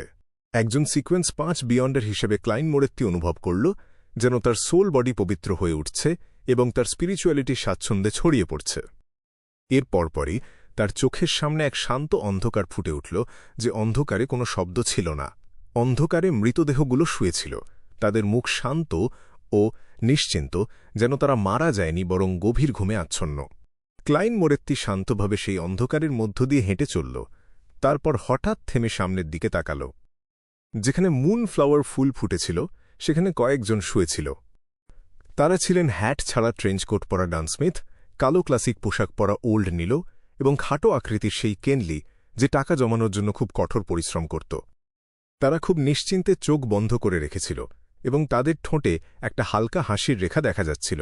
তাদের চারপাশে কবর তৈরি করা ছিল, যার প্রতিটিতে একই শব্দ লেখা ছিল, গার্ডিয়ান। ক্লাইন মোরেত্তি সাথে সাথে চোখ বন্ধ করল এবং পবিত্র এক কণ্ঠস্বর তার কানে ভেসে এল। ক্লাইন মোরেত্তি মাথা নিচু করল, চোখ বন্ধ করল এবং হাত দুটো বুকের সামনে জোড় করল।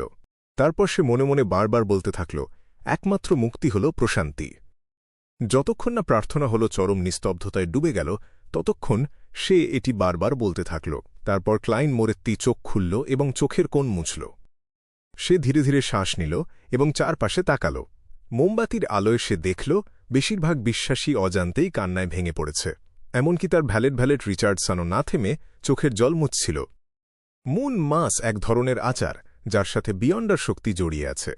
এর প্রভাবে সবার আত্মা যেন অনুরণিত হয়, যা বিভিন্ন মানুষকে তাদের কাছের মৃত মানুষের সাথে অন্ধকারে দেখা করার সুযোগ দেয়। এটি প্রশান্তি লাভের জন্য শোক কমায়। হ্যাঁ, এটি বিয়ন্ডারদের জন্য কোনো অস্বাভাবিকতা নয়, তাই আমি চিন্তামুক্ত থাকতে পারি। সাধারণ মানুষের কাছে এটি হয়তো এক মুহূর্তের জন্য বিভ্রমের মতো। তারা শুধু বিশ্বাস করবে যে এটি এভারনাইট গডেসের মহিমা, কোনো অসাধারণ শক্তি নয়। এভানাইট পাথওয়ের সিকোয়েন্স 5 বিয়ন্ডার রা আত্মার উপর অনেক বেশি নিয়ন্ত্রণ পায়। ক্লাইন মোরেত্তি তার দৃষ্টি ফিরিয়ে নিল এবং নিজের মনে সিদ্ধান্ত নিল। এর পরপরই তার মনে পড়ল সেই অন্ধকার এবং মুনফ্লাওয়ারের মাঝে শুয়ে থাকা মৃতদের কথা। চোখ বন্ধ করে ক্লাইন মোরেত্তি তার ভাবনাকে ভাসতে দিল। মুনফ্লাওয়ার, নাইট ভ্যানিলা এবং স্লাম্বার ফ্লাওয়ার দিয়ে ভরা সেই অন্ধকার সমভূমি কি এভানাইট গডেস এর ঐশ্বরিক রাজ্যের অংশ? তাহলে সেই যুদ্ধের ধ্বংসাবশেষের ভিতরে রাতের বেলা বিপদের উৎসটি কিসের সাথে মেলে? ক্লাইন মোরেত্তি ধীরে ধীরে সেই ঠান্ডা অন্ধকার এবং কুয়াশার ছবি আঁকল যা সোনিয়া সি এর পূর্ব দিকে সমুদ্রকে ঘিরে রেখেছিল। কুয়াশার মধ্যে একটি প্রাচীন কুচকুচে কালো ক্যাথেড্রাল ছিল, যার একটি গম্বুজ ছিল। এর উপর কাকেরা উড়ছিল যেন তারা শোক পালন করছিল। ক্যাথেড্রালের চারপাশে ছিল সাধারণ বাসিন্দা, ছোট কুঁড়ে ঘর, ধূসর সাদা কল এবং অস্পষ্ট কিছু মূর্তি। যুক্তি অনুযায়ী কুয়াশা এবং স্বপ্নের সাথে জড়িত এই দৃশ্যটি সম্ভবত এভানাইট গডেসের অ্যানিহিলেশন ডেমনিক উলফকে মারার সময় রেখে যাওয়া আভা থেকে তৈরি, কিন্তু এর সাথে ঐশ্বরিক রাজ্যের কোনো মিল নেই। হ্যাঁ, মানুষ দেবতাদের রহস্য বুঝতে পারে না, তাই সম্ভবত ফুলভরা সেই অন্ধকার প্রান্তর ঐশ্বরিক রাজ্যের প্রতিচ্ছবি নয়, বরং আচারেরই একটি ফলাফল। মুন মাস শেষ হতে দেখে ক্লাইন মোরেত্তি তার ভেতরের পকেটে হাত ঢুকিয়ে মানিব্যাগ বের করল। মানিব্যাগ হাতে নিয়ে সে উঠে দাঁড়াল এবং আইল দিয়ে হেঁটে সরাসরি বেদির দিকে গেল। বিশপ ইলেকট্রায়ের দয়ালু দৃষ্টির সামনে সে ডোনেশন বক্সের দিকে গেল। সে ঘড়ির কাঁটার দিকে 4 বার বুকে টোকা দিয়ে ক্রিমজন মুন আঁকল এবং তার সব বড় নোট সেখানে ফেলে দিল। মোট 300 পাউন্ড। আগের কয়েকবারের মতো ক্লাইন মোরেত্তি এবার কোনো কষ্ট অনুভব করল না। সে খুব শান্ত মেজাজে ছিল, কারণ ওল্ড নিল যে আচারের মাধ্যমে তার ঋণ শোধ করেছিল সেটি তার মনে পড়ে গেল। তখন এভানাইট গডেসের আশীর্বাদে তারা 300 পাউন্ড ভরা একটি মানিব্যাগ কুড়িয়ে পেয়েছিল। এক পা পিছিয়ে এসে সে আবার ক্রিমজন মুন আঁকল এবং তার পেছনের দাতাকে জায়গা ছেড়ে দিল। সেই মুহূর্তে বিশপ ইলেকট্রা হেঁটে এলেন এবং ক্রিমজন মুন একে বললেন, এভানাইট গডেস তোমাকে আশীর্বাদ করুন। ক্লাইন মোরেত্তি হাসি মুখে উত্তর দিল, এভানাইট গডেসের যেন সব জানা থাকে। আমি এখন কিছু উপদেশ পেতে চাই। বিশপ ইলেকট্রা প্রার্থনা হলের পাশের দরজার দিকে তাকালেন এবং বললেন, তুমি যদি 15 মিনিট অপেক্ষা করতে আপত্তি না করো, তবে আমি লাইব্রেরিতে তোমাকে বাইবেল বুঝিয়ে দিতে পারি। ক্লাইন মোরেত্তি উষ্ণ হাসিতে বলল, আমি খুব খুশি হব। বিশপ ইলেকট্রা দ্রুত একজন যাজককে ডেকে ডোয়াইন দান্তেস এবং তার ভ্যালেট রিচার্ডসনকে পাশের দরজা দিয়ে প্রার্থনা হলের বাইরে নিয়ে যেতে বললেন। তারা একটি ঘোরানো সিঁড়ি ঘুরে কাছের লাইব্রেরিতে গেল। এখানে একটি বিশাল বুকশেলফ ছিল এবং তাতে চার্চ অব দি এভানাইট গডেসের বিভিন্ন বই ছিল। যাজক ও বিশপদের পড়াশোনার জন্য এবং বিশ্বাসীদের প্রচার করার জন্য পাশে টেবিল ও চেয়ার রাখা ছিল। 12 মিনিট পর বিশপ ইলেকট্রা এক শান্ত হাসি নিয়ে লাইব্রেরিতে ঢুকলেন এবং দেখলেন সাদা সাইডবার্নস ওয়ালা ডোয়াইন দান্তেস বুকশেলফের সামনে দাঁড়িয়ে খুব মনোযোগ দিয়ে একটি বই উল্টে দেখছেন। তার মধ্যে একজন পণ্ডিতের ছাপ স্পষ্ট ছিল। তিনি হেসে জিজ্ঞেস করলেন, তুমি কি পড়ছ? ক্লাইন মোরেত্তি বইটি বন্ধ করে নিজের দোষ স্বীকার করার মতো হাসিতে বলল, দ্য রেভেলেশন অফ এভানাইট। সত্যি বলতে, যদিও আমি এভানাইট গডেসের একজন খাঁটি ভক্ত, কিন্তু ব্যস্ত জীবনের কারণে বাইবেল মন দিয়ে পড়ার সময় কখনো পাইনি। কথা বলার সময় তার মুখে কোনো অদ্ভুত লক্ষণ দেখা যাচ্ছিল না, কিন্তু গভীর অন্তরে সে অস্বস্তি বোধ করছিল। সে ভয় পাচ্ছিল ডোয়াইন দান্তেসের মতো এই খাঁটি ভক্তকে পুরস্কৃত করতে এভানাইট গডেস হয়তো বজ্রপাত করবেন। আচ্ছা, বজ্রপাত তো এভানাইট গডেসের ডোমেইনে নেই। ক্লাইন মোরেত্তি নিজেকে শান্ত করল। বিশপ ইলেকট্রা হাসলেন এবং তার হাত থেকে দ্য রেভেলেশন অফ এভারনাইট নিলেন। শুরু করার জন্য কখনো দেরি হয় না। এর পরপরই তিনি ডোয়াইন দান্তেসকে টেবিলের পাশে বসতে আমন্ত্রণ জানালেন এবং দ্য রেভেলেশন অফ এভারনাইটের গঠন ও পবিত্র শব্দগুলো পদ্ধতিগতভাবে বোঝাতে লাগলেন। ভ্যালেট রিচার্ডসন তার মনিবের হ্যাট এবং লাঠি ধরে কিছুটা দূরে দাঁড়িয়ে নিঃশব্দে বিশপের প্রচার শুনছিল। সময় বয়ে যাচ্ছিল, আর তখনই গম্ভীর ক্লাইন মোরেত্তি হঠাৎ তার আধ্যাত্মিক উপলব্ধিতে কিছু একটা অনুভব করল। দরজার বাইরের একটি দৃশ্য স্বাভাবিকভাবেই তার মনে ভেসে উঠল। এটি ছিল একজন ক্লাউনের পূর্বাভাস, যা গ্রে ফগ দ্বারা আরও উন্নত হয়েছে। দরজার বাইরে কালো যাজকের পোশাক পরা একজন বয়স্ক মানুষ হেঁটে যাচ্ছিলেন এবং কাছের ঘোরানো সিঁড়ির দিকে যাচ্ছিলেন। তার সাদা চুলগুলো খুব ঘন, কিন্তু আঁচড়ানো না থাকায় তাকে বেশ অগোছালো দেখাচ্ছিল। তার মুখটা খুব সরু ছিল, দেখে মনে হচ্ছিল যেন চামড়ার নিচে শুধু হাড়। তার মধ্যে এক ধরনের শীতল ভাব ছিল এবং তার ত্বক অস্বাভাবিক ফ্যাকাশে। তার চোখগুলো খুব বিরল, কুচকুচে কালো। এই ব্যক্তি খুব দ্রুত দরজা থেকে অদৃশ্য হয়ে গেলেন এবং তার পায়ের শব্দ ধীরে ধীরে উপরের দিকে শোনা যেতে লাগল। একজন এল্ডারলি কিপার, কিন্তু প্রার্থনা হলে যে কিপারকে দেখেছিলাম সে নয়। এটা কি আজ তার পালা? ক্লাইন মোরেত্তি বিশপ ইলেক্ট্রয়ের দিকে মনোযোগ দিল। বাইবেলের বিষয়বস্তু নিয়ে সে এক গভীর চিন্তায় ডুবে রইল। চাইনিজ গেটের ভেতরের সিলিং শক্তি রাতে তুঙ্গে পৌঁছায়, তাই একজন এল্ডারলি কিপার যে এই সময়ে ক্যাথেড্রালের ভিতরে লাইব্রেরির পাশ দিয়ে যাবেন, তাতে সে অবাক হল না। জীবিত প্রাণীদের ভেতরে থাকা ঠিক ছিল না, তাই এল্ডারলি কিপাররা সূর্যোদয়ের সময় প্রবেশ করতেন এবং সূর্যাস্তের সময় চলে যেতেন। সবে অন্ধকার হয়েছে। আজকের দিন ও তারিখ মনে রাখা দরকার। পরে আরও তথ্য পেলে এল্ডারলি কিপারদের ডিউটির তালিকা বের করতে পারব। তাহলে সঠিক সময়ে আমি আমার লক্ষ্য পূরণের কাজ করতে পারব। ক্লাইন মোরেত্তি তার চিন্তাকে সামলে নিল এবং মনোযোগ দিয়ে শুনতে থাকল। শেষ পর্যন্ত ৩০ মিনিট পর সে বিদায় নিল। সে হেসে বিশপ ইলেক্ট্রাকে বলল, আমি কি ভবিষ্যতে আপনার প্রচার শোনার সম্মান পেতে পারি? ৩০০ পাউন্ড দান করা একজন ধনী ব্যক্তির কথা বিশপ ইলেক্ট্রা প্রত্যাখ্যান করতে পারলেন না। তিনি আনন্দের সাথে মাথা নাড়লেন, যতক্ষণ তুমি ক্যাথেড্রালে আসবে এবং আমার সময় থাকবে। সন্দেহ এড়াতে ক্লাইন মোরেত্তি বিস্তারিত আর কিছু বলল না। সে আন্তরিকভাবে ধন্যবাদ জানাল এবং ভ্যালেট রিচার্ডসনকে সাথে নিয়ে সেন্ট স্যামুয়েল ক্যাথেড্রাল থেকে বেরিয়ে গেল। ৮টার আগে সে বাড়ি ফিরে এল এবং রাতের খাবার খেয়ে অবসর কাটিয়ে বাকি সময়টা পার করল। গভীর রাতে শোয়ার ঘরে ঘুমন্ত ক্লাইন মোরেত্তি হঠাৎ চোখ খুলল। তার আধ্যাত্মিক ষষ্ঠ ইন্দ্রিয় তাকে জানাল যে কেউ একজন তার প্রাসাদে ঢুকে পড়েছে। কম্পাউন্ডে কি কেউ ঢুকে পড়েছে? ক্লাইন মোরেত্তি সঙ্গে সঙ্গে উঠে বসল না।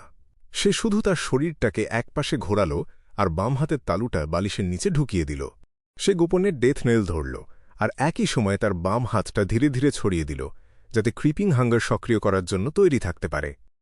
ব্যাকল্যান্ডে ক্রিপিং হাঙ্গারের জন্য খাবার জোগাড় করা কঠিন বলে সে ডেসি বে এর কানন সিটির জেলখানায় ঢুকেছিল।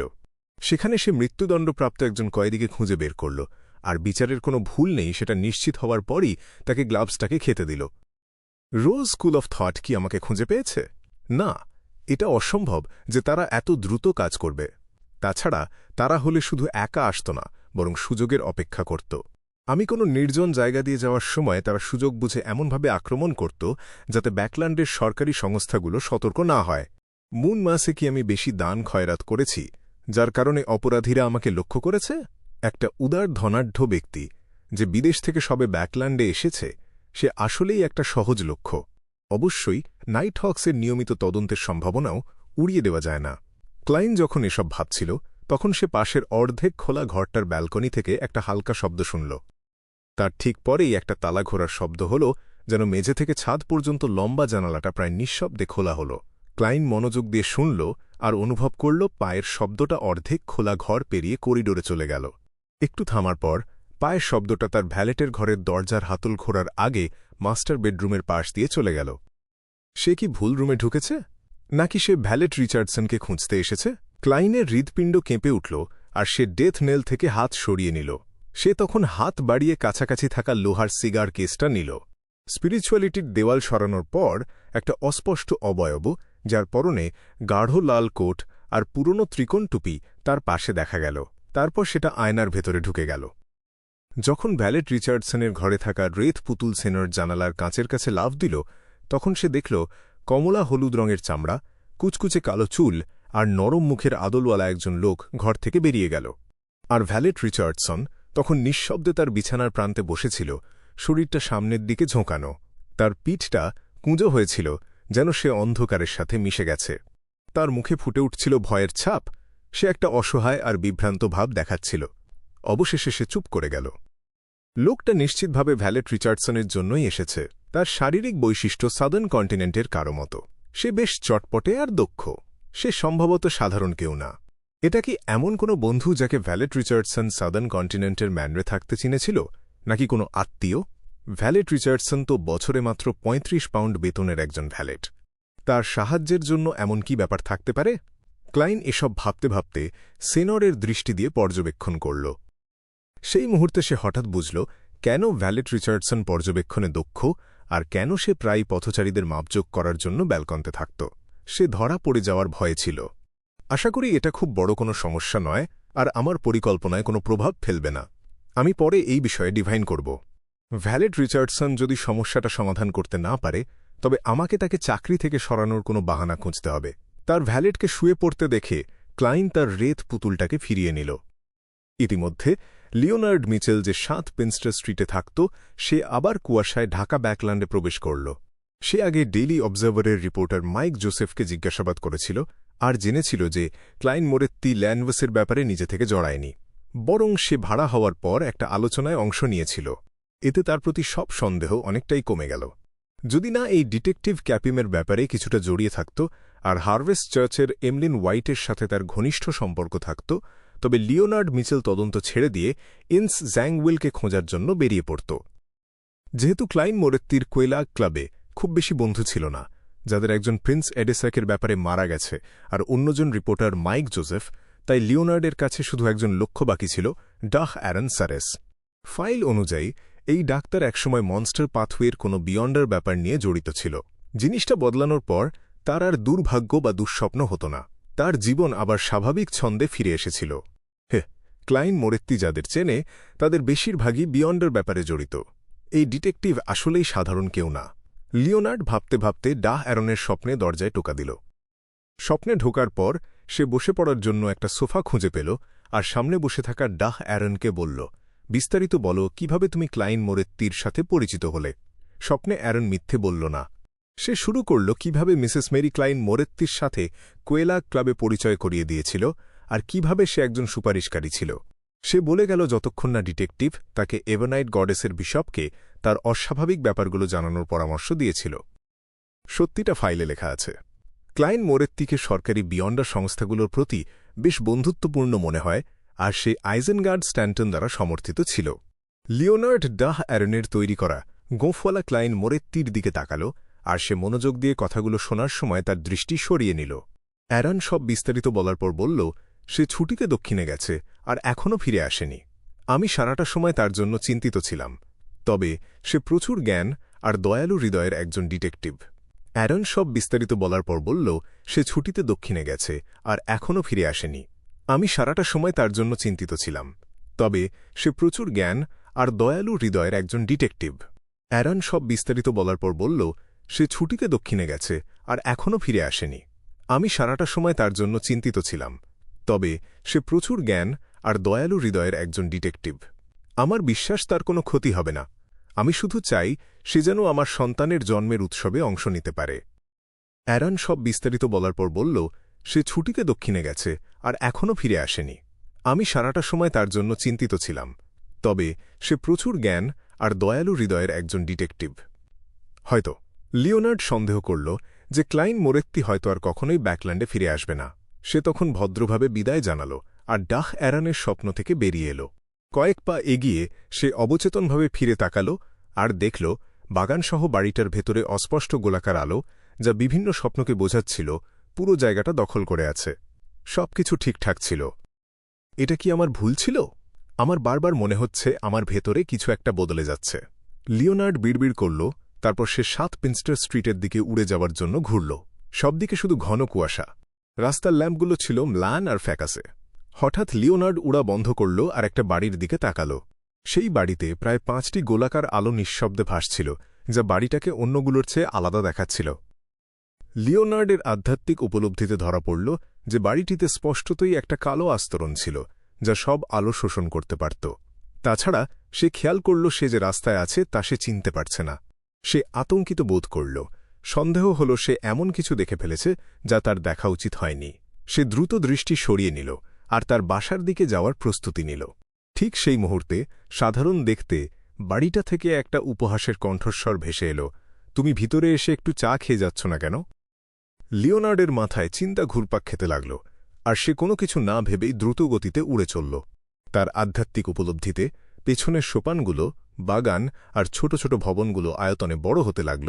জানালা আর দরজাগুলো মুখে পরিণত হল যেগুলো তাকে কামড়ে ধরতে চাইছিল। কাছের কালো রাস্তার ল্যাম্পগুলো লম্বা হতে লাগল। আশেপাশের পরিবেশটাকে একটা লোহার জঙ্গল বলে মনে হল, যেটা যেন লিওনার্ডকে আটকে দিতে চাইছিল। লিওনার্ড থামল না বা ফিরে তাকাল না। তার পিঠের দিকে একটা শীতল অনুভূতি হল, যেটা আরও স্পষ্ট আর গভীর হতে লাগল। তার শরীর ধীরে ধীরে শক্ত হয়ে গেল, যেন তাকে অসংখ্য অদৃশ্য হাত চেপে ধরছে। ঠিক যখন সে অনুভব করল যে সে আর বেশিক্ষণ টিকতে পারবে না, লিওনার্ড দ্রুত দৌড়ে বেরিয়ে এল। সে বাড়ির ভেতরে ঢুকল আর দরজা বন্ধ করল। কাছের কালো রাস্তার ল্যাম্পগুলো জ্বলতে লাগল। আশেপাশের পরিবেশটাকে একটা লোহার জঙ্গল বলে মনে হল, যেটা যেন লিওনার্ডকে আটকে দিতে চাইছিল। লিওনার্ড থামল না বা ফিরে তাকাল না। তার পিঠের দিকে একটা শীতল অনুভূতি হল, যেটা আরও স্পষ্ট আর গভীর হতে লাগল। তার শরীর ধীরে ধীরে শক্ত হয়ে গেল, যেন তাকে অসংখ্য অদৃশ্য হাত চেপে ধরছে। ঠিক যখন সে অনুভব করল যে সে আর বেশিক্ষণ টিকতে পারবে না, সে একটা চেনা বাড়ি দেখল, যেখানে একটা পরিচিত জানালা আর আলো ছিল। সে শ্বাস আটকে হঠাৎ নিচে ঝাঁপ দিল আর তার স্বপ্নে ফিরে এল। হাঁফ ছাড়ল লিওনার্ড। সে জেগে উঠল আর দেখল সে ঘামে ভিজে গেছে। ওল্ড ম্যান, আমি আসলে কিসের মুখোমুখি হলাম? লিওনার্ড টেবিলের ধার থেকে তার পা সরিয়ে নিয়ে ভয়ের সাথে জিজ্ঞেস করল। তার মনের ভেতরের বয়স্ক কণ্ঠস্বর কয়েক সেকেন্ড পর উত্তর দিল, আমি নিশ্চিত নই। লিওনার্ডের চোখের পাতা সাথে সাথে ভারী হয়ে এল, আর সে আর কথা বাড়াল না। সে তখন জানালার বাইরে তাকাল আর ব্যাকল্যান্ডের রাতের আকাশে সর্বত্র আলো দেখতে পেল। সব শান্ত ছিল। 100 বুকল্যান্ড স্ট্রিট, ডোয়াইন দান্তেসের ম্যানশনের ভেতরে। স্যার, ওয়াহানা হেইসেন এসেছেন। ভ্যালেট রিচার্ডসন ঘরে ঢুকে ক্লাইন মোরেত্তিকে বলল। ক্লাইন কাগজপত্র নামিয়ে রেখে মাথা তুলল আর তার ভ্যালেটের দিকে তাকাল। সে আবিষ্কার করল যে সে এখনও একজন ভীরু, অল্প কথা বলা, শান্ত আর গম্ভীর মানুষ। তার মধ্যে অদ্ভুত কিছুই নেই। যদি না ডিভাইন করা ফলাফলটা ভালো হতো। হঠাৎ কোনো কর্মচারীকে বরখাস্ত করলে সন্দেহ তৈরি হবে। ক্লাইন মনে মনে বিড়বিড় করল। সে উঠে দাঁড়াল যেন কিছুই হয়নি, আর সে ভ্যালেট রিচার্ডসনকে তার কোট পরিয়ে দিতে বলল। 15 মিনিট পর সে তার আদবকেতা শিক্ষক ওয়াহানা হেইসেনকে জড়িয়ে ধরল আর সামাজিক অনুষ্ঠানে ব্যবহার করা আরেকটি নাচ শিখতে শুরু করল। আমার মনে হয় কয়েকদিনের মধ্যেই আমার চাকরি চলে যাবে। কিছু সময় পর ওয়াহানা ডোয়াইন দান্তেস এর উন্নতির প্রশংসা করল। সে শেষ করার পর যোগ করল, তবে তুমি এখনও একটু জড়সড়। যদিও তোমাকে ইন্টিসের পুরুষদের মতো নারীদের খুব কাছে ঘেঁষা লাগবে না, কিন্তু তোমাকে সবসময় দূরত্ব বজায় রাখারও দরকার নেই। মাঝে মাঝে স্পর্শ করা খুব স্বাভাবিক। তোমার এখনকার আচরণ তোমাকে কাঠখোট্টা আর একঘেয়ে দেখাচ্ছে। ক্লাইন তাকে একটু কাছে টানল আর হাসি মুখে বলল, আমি অভদ্র হওয়ার ভয়ে ছিলাম। এর মানে কি নারীদের খুব কাছে আসা অভদ্রতা? এটা কি এটাও বোঝায় যে আমি খুবই আকর্ষণীয় আর তার খুব কাছে গেলে হয়তো সে লজ্জা পেতে পারে? এটা তো প্রশংসারই একটা সুন্দর রূপ। ওয়াহানা ভাবল আর হাসি মুখে বলল, তুমি ভালো শিখেছ। নাচ চলতে থাকল আর ক্লাইন ওয়াহানা হেইসেনের মুখের দিকে তাকিয়ে সহজভাবে জিজ্ঞেস করল, ম্যাম, আপনাকে চিন্তিত মনে হচ্ছে? ওয়াহানা মাথা নিচু করল আর হাসল। গুরুতর কিছু না। আমার স্বামী একজন ব্যবসায়ী আর সম্প্রতি কিছু লোকের সাথে তার ছোটখাটো ঝামেলা হয়েছে। আমরা বিষয়টা মিটিয়ে নিতে পারব। ওহ, তোমার প্রশ্নটা বড্ড সরাসরি ছিল। দুই পক্ষ বন্ধুত্ব স্থাপন করার আগে তাদের ব্যক্তিগত ব্যাপার জিজ্ঞেস না করাই ভালো, যদি না সে সেটা প্রকাশ করে। তোমার মতো যে উচ্চবিত্ত পরিবারগুলোতে আসা যাওয়া করে অনেক ম্যাডাম আর লেডিকে চেনে, তার তুলনায় একজন ধনাঢ্য ব্যক্তি হিসেবে যে সবেমাত্র ব্যাকল্যান্ডে এসেছে, আমার সামাজিক যোগাযোগের অভাব তো আছেই। ক্লাইন হালকা মাথা নাড়ল আর হাসি মুখে বলল, আমি ভেবেছিলাম আমরা আর অচেনা নই। সে তারপর বিষয়টা বাদ দিয়ে তার নিজের অভিজ্ঞতা আর প্রতিবেশীদের কথা বলতে শুরু করল। ওয়াহানা তার উত্তরে কিছু কথা বলল, যার ফলে ক্লাইন তার প্রতিবেশীদের বৈশিষ্ট্য আর পছন্দ সম্পর্কে ভালো ধারণা পেল। ওয়াহানা চলে যাওয়ার পর ক্লাইন কিছুক্ষণ দরজায় দাঁড়িয়ে থাকল, তারপর তার বাটলারের দিকে ফিরে বলল, ওয়াল্টার, ওয়াহানা হেইসেন কি সমস্যায় পড়েছে তা খুঁজে বের করো। যদি সে সমাধান করতে না পারে তবে আমরা তাকে সময় মতো সাহায্য করব। সন্ধ্যাবেলায় সেন্ট স্যামুয়েল ক্যাথিড্রাল থেকে ফিরে এসে ক্লাইন মোরেত্তি সবেমাত্র দোতলার খাবার ঘরে ঢুকতে যাবে। ঠিক তখনই বাটলার ওয়াল্টার তার কাছে এসে নম্রভাবে মাথা নত করে বলল, স্যার, আপনি যে বিষয়টা তদন্ত করতে বলেছিলেন তা সম্পন্ন হয়েছে। ক্লাইন অন্য চাকরদের সামনে আর কিছু জানতে চাইল না। সে মাথা নেড়ে শান্ত গলায় বলল, চলো, স্টাডিতে গিয়ে কথা বলা যাক। বাটলার ওয়াল্টার তার পেছনে পেছনে 3 তলায় চলে গেল। ভ্যালে রিচার্ডসন দরজাটা খুলে ভেতরে গ্যাস ল্যাম্পটা জ্বালিয়ে দিল। ক্লাইন কোনো তাড়াহুড়ো না করে নিজের ডেস্কে গিয়ে বসল এবং রিপোর্টের জন্য বাটলারের দিকে তাকাল। ওয়াল্টার রিচার্ডসনকে দরজার বাইরে পাহারা দিতে ইশারা করল। এরপর সে ডেস্কের কাছে এগিয়ে এসে নিজের কথা গুছিয়ে নিতে লাগল। দরজাটা আবার বন্ধ হয়ে যাওয়ার পর ওয়াল্টার বলল, ওয়াহানা নামের ম্যাডামের স্বামী একজন কাপড়ের ব্যবসায়ী। তিনি কারো সাথে মিলে 1000 পাউন্ড বিনিয়োগ করেছিলেন, কিন্তু অন্য পক্ষ মালপত্র নিয়ে পালিয়ে গেছে। তিনি ইতিমধ্যেই মাস্ট এবং ম্যাডাম রিয়ানার সাহায্য নিয়েছেন, যাতে পুলিশ বিভাগ যত দ্রুত সম্ভব কেসটা সমাধান করে। তবে পুলিশ সাধারণত এমন সব কেসের ক্ষেত্রে চোর ধরে দেওয়ার কোনো গ্যারান্টি দেয় না। ক্লাইন তার ডেস্কের ওপর থাকা কালো ফাউন্টেন পেনটা হাতে তুলে নিল এবং আঙুল দিয়ে সেটা আলতো করে ঘষতে লাগল। সে ভাবল, ওয়াহানা ম্যাডামের পরিবারের কাছে 1000 পাউন্ড কিন্তু মোটেও ছোটখাটো অঙ্ক নয়। তার জানা মতে একজন সাধারণ গৃহশিক্ষক বছরে 150 পাউন্ডেরও বেশি আয় করতে পারে না। যদি মালিক থাকার খরচও বহন করে তবে বেতন আরও কমে যায়। যদিও ওয়াহানা উচ্চবিত্ত সমাজে কাজ করত এবং তার অনেক নিয়োগকর্তা ছিল, তবু তার বার্ষিক আয় 4 থেকে 500 পাউন্ডের বেশি হতো না। তাছাড়া তাকে তার পোশাক, চালচলন এবং সাজগোজের পেছনে প্রচুর খরচ করতে হতো যাতে তার নিয়োগকর্তারা তাকে অযোগ্য বলে মনে না করে। ওয়াল্টার শব্দটা সাবধানে চয়ন করে বলল, হ্যাঁ, কাপড়ের ব্যবসায়ী হিসেবে তার স্বামীর আয় কেবল গড়পড়তা বলা চলে। তার কাছে 1000 পাউন্ড বিনিয়োগ করাটা বেশ বড় ঝুঁকি ছিল। এটা তো আমার কাছেও অনেক বড় অঙ্ক, মনে মনে ভাবল ক্লাইন। সে হাসল এবং বলল, আমি ব্যাকল্যান্ডে নতুন এসেছি, তাই পুলিশ সম্পর্কে আমার খুব একটা ধারণা নেই। ওয়াল্টার সাথে সাথে উত্তর দিল, স্যার, আমি যখন ভিসকাউন্ট কনরাডের অধীনে কাজ করতাম তখন ব্যাকল্যান্ডের উচ্চপদস্থ পুলিশ অফিসারদের একটি অ্যাসোসিয়েশনের কয়েকজনকে চিনতাম। ব্যাকল্যান্ড এর উচ্চপদস্থ পুলিশ অফিসার অ্যাসোসিয়েশন, তার মানে সিভেলস ইয়ার্ড এর সবচেয়ে গুরুত্বপূর্ণ সদস্যরা। এমনকি পুরো বরোহের দায়িত্বে থাকা চিফ সুপারিনটেন্ডেন্টরাও সেখানে সদস্য হওয়ার যোগ্য নাও হতে পারেন। একজন মহৎ পরিবারের অধীনে কাজ করা বাটলারের মতোই কাজ।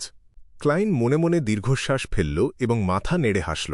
সে বলল, আপাতত সেটার দরকার নেই। এই বিষয়ে আমার বিশ্বাস ম্যাডাম ওয়াহানা অনেক মানুষের সাহায্য নিতে পারবেন। মাস্ট বা অন্য যে কেউই হোক না কেন, সবারই সিভেলস ইয়ার্ডকে এই কেসটার গুরুত্ব বোঝানোর ক্ষমতা আছে। ক্লাইন একটু থামল এবং উদ্দেশ্য নিয়েই বলল, আমি সমাজের নিচের তলার মানুষগুলোকে দেখেছি। আমি জানি তারা কিভাবে টিকে থাকে।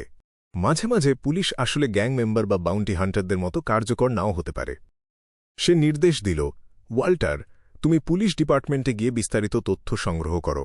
তারপর ব্যাকল্যান্ড ব্রিজ এলাকা এবং ইস্ট বরোয়ের বিখ্যাত বারগুলোতে গিয়ে একটা বাউন্টি মিশন দিয়ে এসো। সে আরও বলল, তারা অপরাধী বা কাপড়ের চালান খুঁজে বের করুক বা না করুক, আমি তাদের 200 পাউন্ড পুরস্কার দেব। দেখা যাক সেই চোরগুলো ব্যাকল্যান্ড ছেড়ে পালিয়েছে কিনা। 200 পাউন্ডের পুরস্কার? ওয়াল্টার কথাটা শুনে অবাক হল এবং তার নিয়োগকর্তার দিকে একবার তাকাল। তার যেন বিশ্বাসই হচ্ছিল না যে সে ওয়াহানার এই সামান্য ব্যাপারের জন্য এত টাকা খরচ করবে। সে একটু অবাক হলেও শেষ পর্যন্ত চুপ থাকল এবং গম্ভীরভাবে বলল, ঠিক আছে স্যার। ক্লাইন ধীরে সুস্থে উঠে দাঁড়াল এবং তার ওয়ালেট থেকে টাকা বের করল। ওয়াল্টার টাকাগুলো হাতে নেওয়ার সময় চিন্তিত হয়ে জিজ্ঞেস করল, আমি কি ম্যাডাম ওয়াহানাকে এটা জানাব? ক্লাইন একটু হাসল। সে বলল, সেটার কোনো প্রয়োজন নেই। ওয়াল্টার বিষয়টি বুঝতে পারল এবং মাথা নত করে সম্মতি জানাল। সে বলল, আপনার এই উদারতা পুরো রাস্তায় ছড়িয়ে পড়বে। ইস্ট বরোয়ের ধারায় স্ট্রিটের এক কোনায় ঘিঞ্জি কিন্তু জমজমাট এক পাব। সিও তার ছোট সোনালি চুলগুলো ভালো করে আঁচড়ে পাবের কাউন্টারে গিয়ে হাজির হল। সেখানে মদ আর ঘামের গন্ধে ভরা পুরুষদের ভিড় ঠেলে সে কাউন্টারে টোকা দিয়ে জিজ্ঞেস করল, আজ কি কোনো নতুন মিশন আছে? অন্য কেউ যদি ড্রিঙ্ক অর্ডার না করে এভাবে জিজ্ঞেস করত তবে বারটেন্ডার তাকে পাত্তাই দিত না। কিন্তু বাউন্টি হান্টার হিসেবে পরিচিত সিওকে দেখে সে দীর্ঘশ্বাস ফেলে বলল, খুব ভালো পুরস্কার, 200 পাউন্ড। সিও অবাক হয়ে জিজ্ঞেস করল, 200 পাউন্ড? আমার তো মনে হয় ভুল শুনলাম। অড্রে হলের মিশনের বাইরে ইস্ট বরো বা ব্যাকল্যান্ড ব্রিজ এলাকায় এত বড় পুরস্কার সে আগে কখনো দেখেনি। অ্যাজিক এগার্সকে খোঁজার জন্য যে মিশনটা বাউন্টি হান্টারদের পাগল করে দিয়েছিল, সেটার পুরস্কারও ছিল মাত্র 150 পাউন্ড। একজন সাধারণ বাউন্টি হান্টারের জন্য এত বড় কাজ সম্পন্ন করা মানে হল 1 বছর কাজ না করেই আরামে থাকা। সিওর জন্য এটা সমান গুরুত্বপূর্ণ, কারণ সে গত কয়েক মাস ধরে সেই সোনার মুখোশ পরা রহস্যময় মানুষটির জন্য কাজ করছে। সে জেনেছে যে লোকটি MI9 এর সদস্য। সে ইন্টারোগেটর পোর্শন ফর্মুলা পাওয়ার জন্য যথেষ্ট অবদান অর্জন করার চেষ্টা করছে। সেজন্যই তার কাজগুলো থেকে পাওয়া পুরস্কার খুবই সামান্য হতো। বেশিরভাগ টাকাই তার গোল বা অবদানের বিনিময়ে খরচ হয়ে যেত। তাই তার যা কিছু জমানো টাকা ছিল তা মূলত অপরাধীদের ধরার কারণেই এসেছে। সে ভাবল, পোষণ ফর্মুলা পাওয়ার পর তো আমাকে আবার বিয়ন্ডের উপাদান কেনার জন্য টাকা খরচ করতে হবে, আর এখন আমার কাছে মাত্র 300 পাউন্ড মতো আছে। ফোর্স ঠিকই বলে, টাকা সবকিছু নয়, কিন্তু জীবন চালানোর জন্য এটা খুব জরুরি। এমনটা ভেবে সে কাউন্টারে থাকা বারটেন্ডারের দিকে তাকাল এবং সতর্কভাবে জিজ্ঞেস করল, মিশনটা কি? আর কে এটা দিয়েছে? বারটেন্ডার কাগজের ফাইলটা সিওর দিকে এগিয়ে দিয়ে বলল, কিছু চোরকে ধরতে হবে। তারা 1000 পাউন্ডের কাপড় চুরি করেছে। যে লোকটা মিশন দিয়েছে তাকে দেখতে বাটলারের মতো লেগেছে। সে নিজেকে ওয়াল্টার বলে পরিচয় দিয়েছে এবং বোকল্যান্ড স্ট্রিটের ডোয়াইন দান্তেসের অধীনে কাজ করে। চোর বা কাপড় খুঁজে পেলে সেখানে গিয়ে বাউন্টি দাবি করতে পারবে। সিও দ্রুত কাগজগুলো উল্টে দেখল এবং তার মাথায় একটা পরিকল্পনা চলে এলো। সে ইনস্টিংটিভলি বুঝতে পারল তাকে তদন্তের জন্য কোন দিকে যেতে হবে। সে সাথে সাথে মাথা নেড়ে বলল, আমি এই মিশনটা নিলাম। বারটেন্ডার কাঁধ ঝাঁকিয়ে বলল, তুমি একা নও, সব বাউন্টি হান্টারই এই মিশনটা নিয়েছে। তবে তাদের আরও কিছু মতলব আছে। শিও কৌতূহলী হয়ে জিজ্ঞেস করল, কি মতলব? বারটেন্ডার হেসে উঠল। সে বলল, তারা বলছে ডোয়াইন দান্তেস যেহেতু এত উদার, তাই যদি তার বডিগার্ডের প্রয়োজন হয় তবে তারা নিজেরাই কাজ করতে ইচ্ছুক। যদিও পরে তারা এই চিন্তা বাদ দিয়েছে, কারণ বাউন্টি হান্টার হিসেবে যতটা স্বাধীনতা পাওয়া যায় বডিগার্ড হিসেবে ততটা পাওয়া যাবে না, তাতে ড্রিঙ্ক করার সময়ও থাকবে না। সেটা আমার জন্য সমস্যা নয়, কিন্তু আমাকে বাউন্টি হান্টার হিসেবেই থাকতে হবে, ভাবল শিও। সে কাউন্টারের হাইস্টুল থেকে লাফ দিয়ে নিচে নামল এবং সময় নষ্ট না করে দরজার দিকে বেরিয়ে পড়ল। পরদিন সকালে ক্লাইন নাস্তা শেষ করে যখন বাগানে একটু হাঁটার প্রস্তুতি নিচ্ছিল, তখন বাটলার ওয়াল্টার বাইরে থেকে ভেতরে এল। কেউ নেই এমন জায়গা দেখে সে ক্লাইনের পেছনে পেছনে এসে নম্রভাবে বলল, স্যার, আপনার মনোযোগ দরকার এমন দুটি বিষয় আছে। দুইটি বিষয়? ক্লাইন একটু অবাক হল। সে ভেবেছিল হয়তো একটা বিষয়ই থাকবে। ওয়াল্টার মাথা নেড়ে বলল, হ্যাঁ, প্রথম বিষয়টি ব্যাকল্যান্ড বাইক কোম্পানির 10% শেয়ার নিয়ে। কেউ 10,000 পাউন্ডের প্রস্তাব দিয়েছে। স্যার, আপনি কি বিড চালিয়ে যেতে চান? শেয়ারের দাম 10,000 পাউন্ড হয়ে গেছে। দারুণ। ক্লাইন ইচ্ছে করেই একটু দ্বিধাগ্রস্ত হওয়ার অভিনয় করল। সে বলল, আমি ব্যাকল্যান্ডে নতুন, তাই অনেক কিছুতেই আমাকে সাবধানে পা ফেলতে হবে। আপাতত থাক। ওয়াল্টার বলল, ঠিক আছে স্যার। দ্বিতীয় বিষয়টি হল, যারা ম্যাডাম ওয়াহানার স্বামীর কাছ থেকে কাপড় চুরি করেছিল সেই চোরদের ধরা হয়েছে। বাউন্টি হান্টার ইতিমধ্যেই চলে এসেছে এবং পুরস্কারের টাকা দাবি করেছে। এত তাড়াতাড়ি? ক্লাইন তার বাটলারের দিকে অবাক হয়ে তাকাল। সে নিজেই যদি তদন্ত করত তবে হয়তো সেদিনই কাজটা মিটিয়ে ফেলত। সে ডিভিনিশন করে মানুষ খুঁজে বের করতে পারত, কিন্তু বাউন্টি হান্টাররা সাধারণত সিয়ার হয় না। তাহলে সে নিশ্চয়ই এমন কেউ যে ট্র্যাকিং বা খোঁজাখুঁজিতে খুব দক্ষ, ক্লাইন মনে মনে ভাবল। ওয়াল্টার তার কথায় সায় দিয়ে বলল, হ্যাঁ, আমার ধারণার চেয়েও অনেক দ্রুত হয়েছে। বাউন্টি হান্টারের কথা অনুযায়ী সে চোরাই মালের কালো বাজারে গিয়ে উল্টো তদন্ত করে চোরদের খুঁজে বের করেছে। কালো বাজারের বিক্রেতারা এত সহজে স্বীকার করে নিল দেখে মনে হচ্ছে তাদের নিশ্চয়ই ভালো করে পিটিয়ে শিক্ষা দেওয়া হয়েছে। ক্লাইন হাসল। সে বলল, বাউন্টি হান্টারের নাম কি? সে তো বেশ দক্ষ দেখছি। ওয়াল্টার সত্যি কথাই বলল, সে নিজেকে শিও বলে পরিচয় দিয়েছে। একদমই না, ক্লাইন প্রায় হোঁচট খেল। ভাগ্যিস তার ক্লাউন হিসেবে নিজেকে শান্ত রাখার ক্ষমতা আছে। সে নিজের বুকের ভেতরে ওঠা ঢেউ শান্ত করে স্বাভাবিক গলায় বলল, বাউন্টি হান্টারের সাথে যোগাযোগের উপায় রেখে দাও, ভবিষ্যতে তার সাহায্য লাগতে পারে। ওয়াল্টার কোনো সমস্যা দেখল না। ডোয়াইন দান্তেসের এই নির্দেশ তো স্বাভাবিক। উচ্চবিত্ত সমাজের যে কোনো ভদ্রলোকই তো নিজের প্রয়োজনে গোপনে কিছু মাধ্যম রেখে দেয়। ক্লাইন শিওর বিষয়টা এখানেই শেষ করে গম্ভীরভাবে বলল, কতটুকু উদ্ধার করা সম্ভব হয়েছে? ওয়াল্টার যেন তার নিয়োগকর্তার এই প্রশ্নের অপেক্ষা করছিল। সে আগে থেকেই খোঁজ নিয়ে রেখেছিল। সে বলল, চোরদের কাছ থেকে নগদ টাকা এবং যে কাপড় বিক্রি হয়নি তার দাম প্রায় 850 পাউন্ড। ক্লাইন মাথা নেড়ে বলল, খুব ভালো। বাউন্টি হান্টারকে পুরস্কারের টাকা দিয়ে বাকি কাপড় আর চোরদের নিকটস্থ পুলিশ স্টেশনে পাঠিয়ে দাও। নর্থ বরো পুলিশ স্টেশন। ওয়াহানা এবং তার স্বামী ব্যাকাস তাদের সামনে থাকা উচ্চপদস্থ পুলিশ ইন্সপেক্টরের দিকে তাকাল। তারা অবাক হয়ে জিজ্ঞেস করল, সব উদ্ধার হয়েছে? তারা ধরা পড়েছে? উচ্চপদস্থ পুলিশ ইন্সপেক্টর হেসে উত্তর দিল, হ্যাঁ। সে যখন বলল কত টাকা আর কাপড় উদ্ধার হয়েছে, ওয়াহানা এবং ব্যাকাস স্বস্তির নিঃশ্বাস ফেলল। তারা 150 পাউন্ড ক্ষতি মেনে নিতেই পারত। তাছাড়া বাকি থাকা কাপড় বিক্রি করে যে লাভ হতো তাতে খুব একটা ক্ষতি হল না। তারা বারবার ইন্সপেক্টরকে ধন্যবাদ জানাল, যতক্ষণ না কেউ ব্যাকাসকে মালামাল আর অপরাধী শনাক্ত করতে নিয়ে গেল। ওয়াহানা ভদ্রতা বজায় রেখে বসে রইল। সে উচ্চপদস্থ ইন্সপেক্টরের দিকে তাকিয়ে হাসিমুখে বলল, আপনার দক্ষতার কথা আমার ধারণার বাইরে। আমি খুব কৌতূহলী যে আপনারা কিভাবে চোরদের খুঁজে পেলেন। ইন্সপেক্টর জানত যে এই সুন্দরী এবং মার্জিত ভদ্রমহিলা হাউস অফ কমন্সের একজন পার্লামেন্ট মেম্বারকে চেনেন, তাই সে ঘটনাটা লুকাল না। সে বলল, আসলে এটা একজন বাউন্টি হান্টার করেছে। সে চোরাই মালের কালো বাজারে তদন্ত করে দ্রুত সন্দেহভাজনদের ধরে ফেলেছে। ওয়াহানা জিজ্ঞেস করল, আপনারা কি কোনো বাউন্টি ঘোষণা করেছিলেন? ইন্সপেক্টর মাথা নেড়ে বলল, না, কেউ একজন আমাদের আগেই সেটা করেছে। সে 200 পাউন্ডের বাউন্টি দিয়েছিল। 200 পাউন্ড? ওয়াহানা অবাক হয়ে জিজ্ঞেস করল, এটা তো খুব একটা ছোট অঙ্ক নয়। এমনকি তার স্বামীর কাপড়ের ব্যবসা থেকে যে লাভ হতো তার চেয়েও বেশি। ইন্সপেক্টর যখন হ্যাঁ বলল, তখন ওয়াহানা নিজেকে আটকাতে না পেরে জিজ্ঞেস করল, কে সেই বাউন্টি দিয়েছিল? ইন্সপেক্টর বলল, বাউন্টি হান্টার কিছু বলেনি, তবে তার সঙ্গে বাটলারের পোশাকে এক ভদ্রলোক ছিলেন। সে ওয়াল্টারের চেহারা বর্ণনা করল। ওয়াহানা অস্পষ্টভাবে বাটলারের পরিচয় সম্পর্কে আন্দাজ করতে পারল। সে একটু পেছনে হেলান দিয়ে নিজের মনেই ফিসফিস করে বলল, 200 পাউন্ড। দুপুরের দিকে ওয়াহানা পার্লামেন্ট মেম্বার মাস্ট এর বাড়িতে তার মেয়েকে শিষ্টাচার শেখাতে গেল। সে প্রথমে ম্যাডাম রিয়ানাকে সাহায্য করার জন্য ধন্যবাদ জানাল। কালো সবুজ চুলের রিয়ানা কিছু বিনয়ী কথা বলার পর জিজ্ঞেস করল, ওয়াহানা, আমি শুনেছি তুমি ডোয়াইন দান্তেসের শিষ্টাচারের শিক্ষিকা। সে মানুষটা আসলে কেমন? ওয়াহানা কিছুক্ষণ ভেবে বলল, সে একজন সত্যিকারের ভদ্রলোক। সে দয়ালু, উদার, নম্র, শিক্ষিত এবং খুবই জ্ঞানী। রিয়ানা তার গর্বিত মেয়ের দিকে তাকাল এবং মৃদু হাসল। সে বলল, দুর্ভাগ্যবশত সে একটু বেশি বয়সী, না হলে হয়তো ভালো মানাত। যা হোক, আমি এই সপ্তাহের বল নাচে তাকে আমন্ত্রণ জানানোর পরিকল্পনা করেছি। শনিবার রাত 8টা ডোয়াইন দান্তেস তার বিলাসবহুল গাড়িতে চড়ে মাস্টের বাড়িতে পৌঁছাল। 2 মিনিট আর 30 সেকেন্ড লাগল সেখানে পৌঁছাতে। পানির ঝর্ণার দিকে এক পলক তাকাল সে। এরপর নিজের টেইলকোটের বোতাম আটকে গাড়ি থেকে নামল এবং প্রধান দরজার দিকে হাঁটতে শুরু করল। রিচার্ডসন তার হাতের কাছেই ছিল, তার হাতে একটা সুন্দর করে মোড়ানো সাউথভিল রেড ওয়াইনের বোতল। মূল দরজা পেরিয়ে ভেতরে ঢুকতেই ডোয়াইন দান্তেস দেখল মাস্ট এবং তার স্ত্রী রিয়ানা তাকে স্বাগত জানানোর জন্য এগিয়ে আসছে।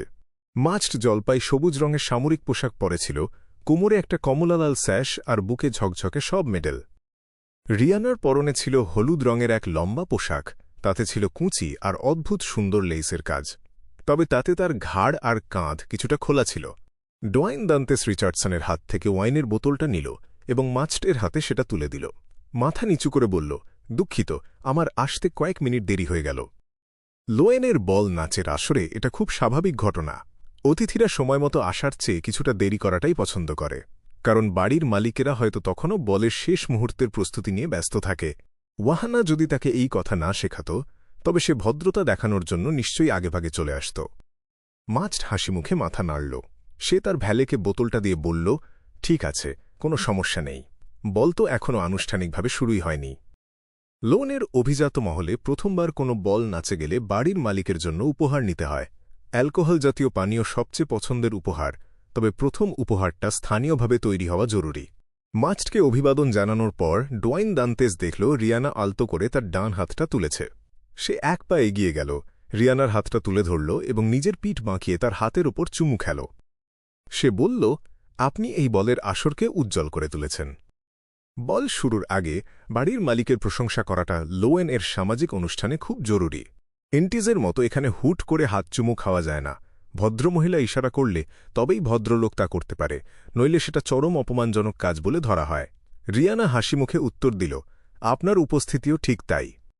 এরপর এই দম্পতি ডোয়াইন দান্তেসকে করিডোর দিয়ে মূল হলে নিয়ে গেল, যেখানে মিষ্টি একটা সুর বাজছিল। কয়েক পা এগিয়ে যাওয়ার পর মাস্ট আকাশে নীল পোশাক পরা এক তরুণীর দিকে ইশারা করল। বলল, ও আমার মেয়ে হ্যাজেল। তরুণীটির দিকে তাকাতেই ডোয়াইন দান্তেসের চোখের মণি সংকুচিত হয়ে এল। সে এই মেয়েটাকে চেনে। ঠিক বলতে গেলে সে আগে কখনো হ্যাজেলের ছবি দেখেছে। একবার যখন সে অ্যারোডসকে জিজ্ঞেস করেছিল কোথায় সে এমন একটা মিস্টিক্যাল আইটেম পাবে যা দিয়ে অন্যের বিয়ন্ডার পাওয়ার্স চুরি করা যায়, তখন সেই ম্যাজিক আয়না তাকে নর্দমায় ঘুরে বেড়ানো এক অহংকারী তরুণীর ছবি দেখিয়েছিল। আর সেই মেয়েটিই হল হ্যাজেল মাস্ট। তার চুলগুলো ঢেউ খেলানো কালো সবুজ আর চোখগুলো উজ্জ্বল বাদামি। তার কাছে কি প্রমিথিয়াসের সাথে সম্পর্কিত কোনো মিস্টিক্যাল আইটেম আছে? তার পারিবারিক অবস্থা অনুযায়ী সে নর্দমায় কেন ঘুরে বেড়াত? এটা কি কোনো বিশেষ ঘটনা? সে কি সেখানে কিছু খুঁজছিল? সে কি অলরেডি একজন বিয়ন্ডার হয়ে গেছে? কিভাবে সে এটা পেল? তার শরীরে কি কোনো গ্র্যান্ডপা ভর করেছে? ডোয়াইন দান্তেসের খোলসে থাকা ক্লাইন মোরেত্তি মনে মনে অনেক প্রশ্ন ভাবল, কিন্তু বাইরে খুব শান্ত ভাব ধরে বুকে হাত রেখে মাথা ঝুঁকাল। সে বলল, শুভ সন্ধ্যা হ্যাজেল। এই সময় সে হ্যাজেল মাস্টের মুখের দিকে তাকাতেই দেখল মেয়েটা খুব শান্ত। তার চোখে এক ধরনের অহংকার। সে শুধু ভদ্রভাবে হাসল আর উত্তর দিল, শুভ সন্ধ্যা ডোয়াইন দান্তেস। তার মাঝে অস্বাভাবিক কিছুই দেখা গেল না। তার মানে সে গ্রে ফগের আভা অনুভব করতে পারছে না। অন্তত তার ভেতর কোনো গ্র্যান্ডপা নেই। সে কি সত্যিই বিয়ন্ডার? এই মুহূর্তে নিশ্চিত হওয়া কঠিন, তাকে নজরে রাখতে হবে। ক্লাইন সোজা হয়ে দাঁড়িয়ে ওয়েটারের ট্রে থেকে এক গ্লাস ফ্যাকাশে সোনালি শ্যাম্পেন নিল। এরপর সে মাস্টের সাথে গল্প শুরু করল। সে বলল, আপনি যে মেজর হবেন তা কখনো ভাবিনি। মাস্টের কাঁধের ব্যাজ দেখেই সে এটা বুঝতে পেরেছিল। যদি সে কর্নেল হতো তবে ক্লাইন সন্দেহ করত ভদ্রলোক নিজেই একজন বিয়ন্ডার কিনা, তবে মেজর পদমর্যাদার ক্ষেত্রে সেটা বোঝা কঠিন। মাস্ট উত্তর দিল, হা হা, তেমন কিছু না। বালাম সাহসিকতার সুযোগ অনেক, তবে সেখানকার আবহাওয়া খুব খারাপ।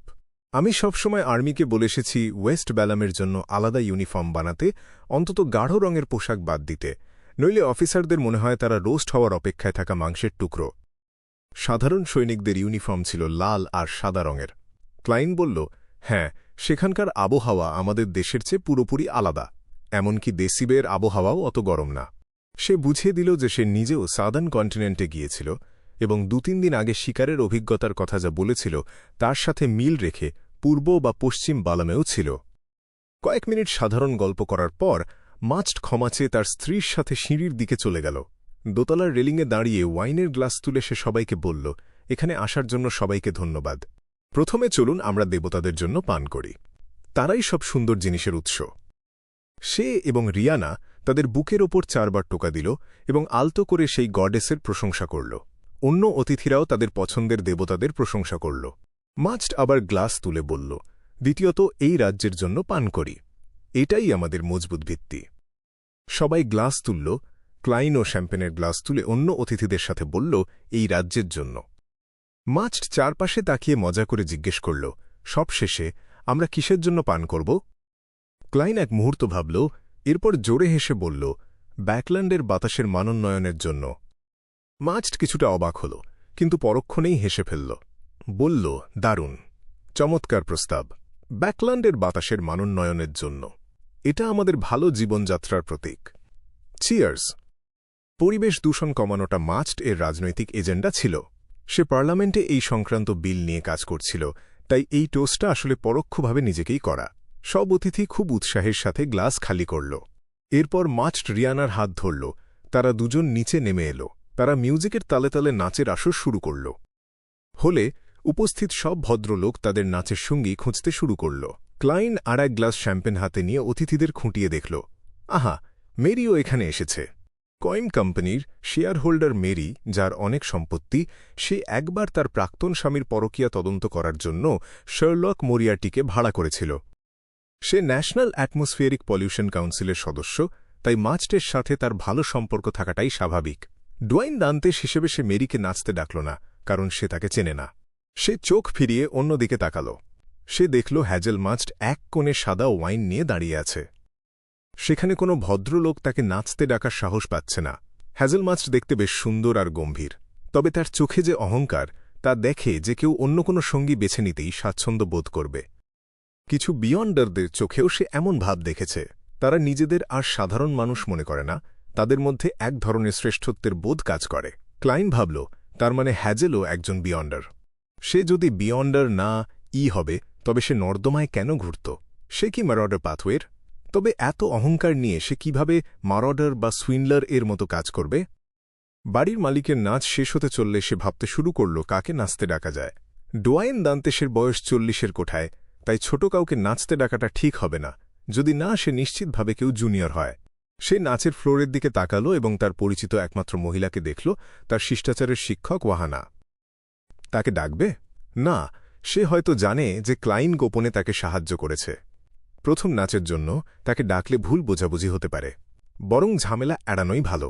মিউজিকের সুর বদলাল। এটা এখন একটু দ্রুত লয়ের কোনো গ্রাম্য সুর।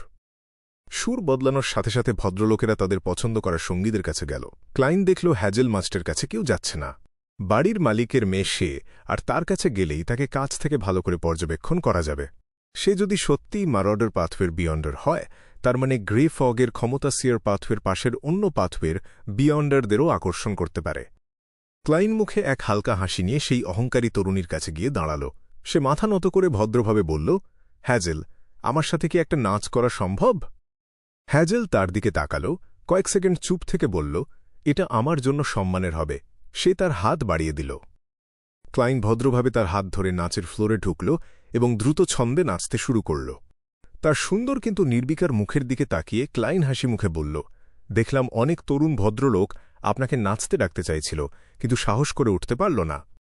হ্যাজেল তার দিকে তাকাল, বলল, ডোয়াইন দান্তেস, এটা খুব একটা ভালো আলোচনা না। ক্লাইন চুপ হয়ে গেল। কি বলবে তা আর বুঝতে পারল না। ক্লাইন মোরেত্তি ভাবল সে হয়তো অবজ্ঞার সাথে বলবে যে সে অপরিণত ও অযোগ্য পুরুষদের পছন্দ করে না, আর এটা বুঝিয়ে দেবে যে সাধারণ মানুষের দ্বারা সে মোটেও প্রভাবিত হয় না। কে জানত যে সে এই প্রশ্নের উত্তর দেওয়ারও প্রয়োজন মনে করবে না। ক্লাইন নিজের মনের ভেতর ব্যঙ্গ না করে পারল না। এই শ্রেষ্ঠত্বের অহংকার খুব সহজেই পরবর্তীতে উন্নতির পথে নিয়ন্ত্রণ হারানোর কারণ হতে পারে।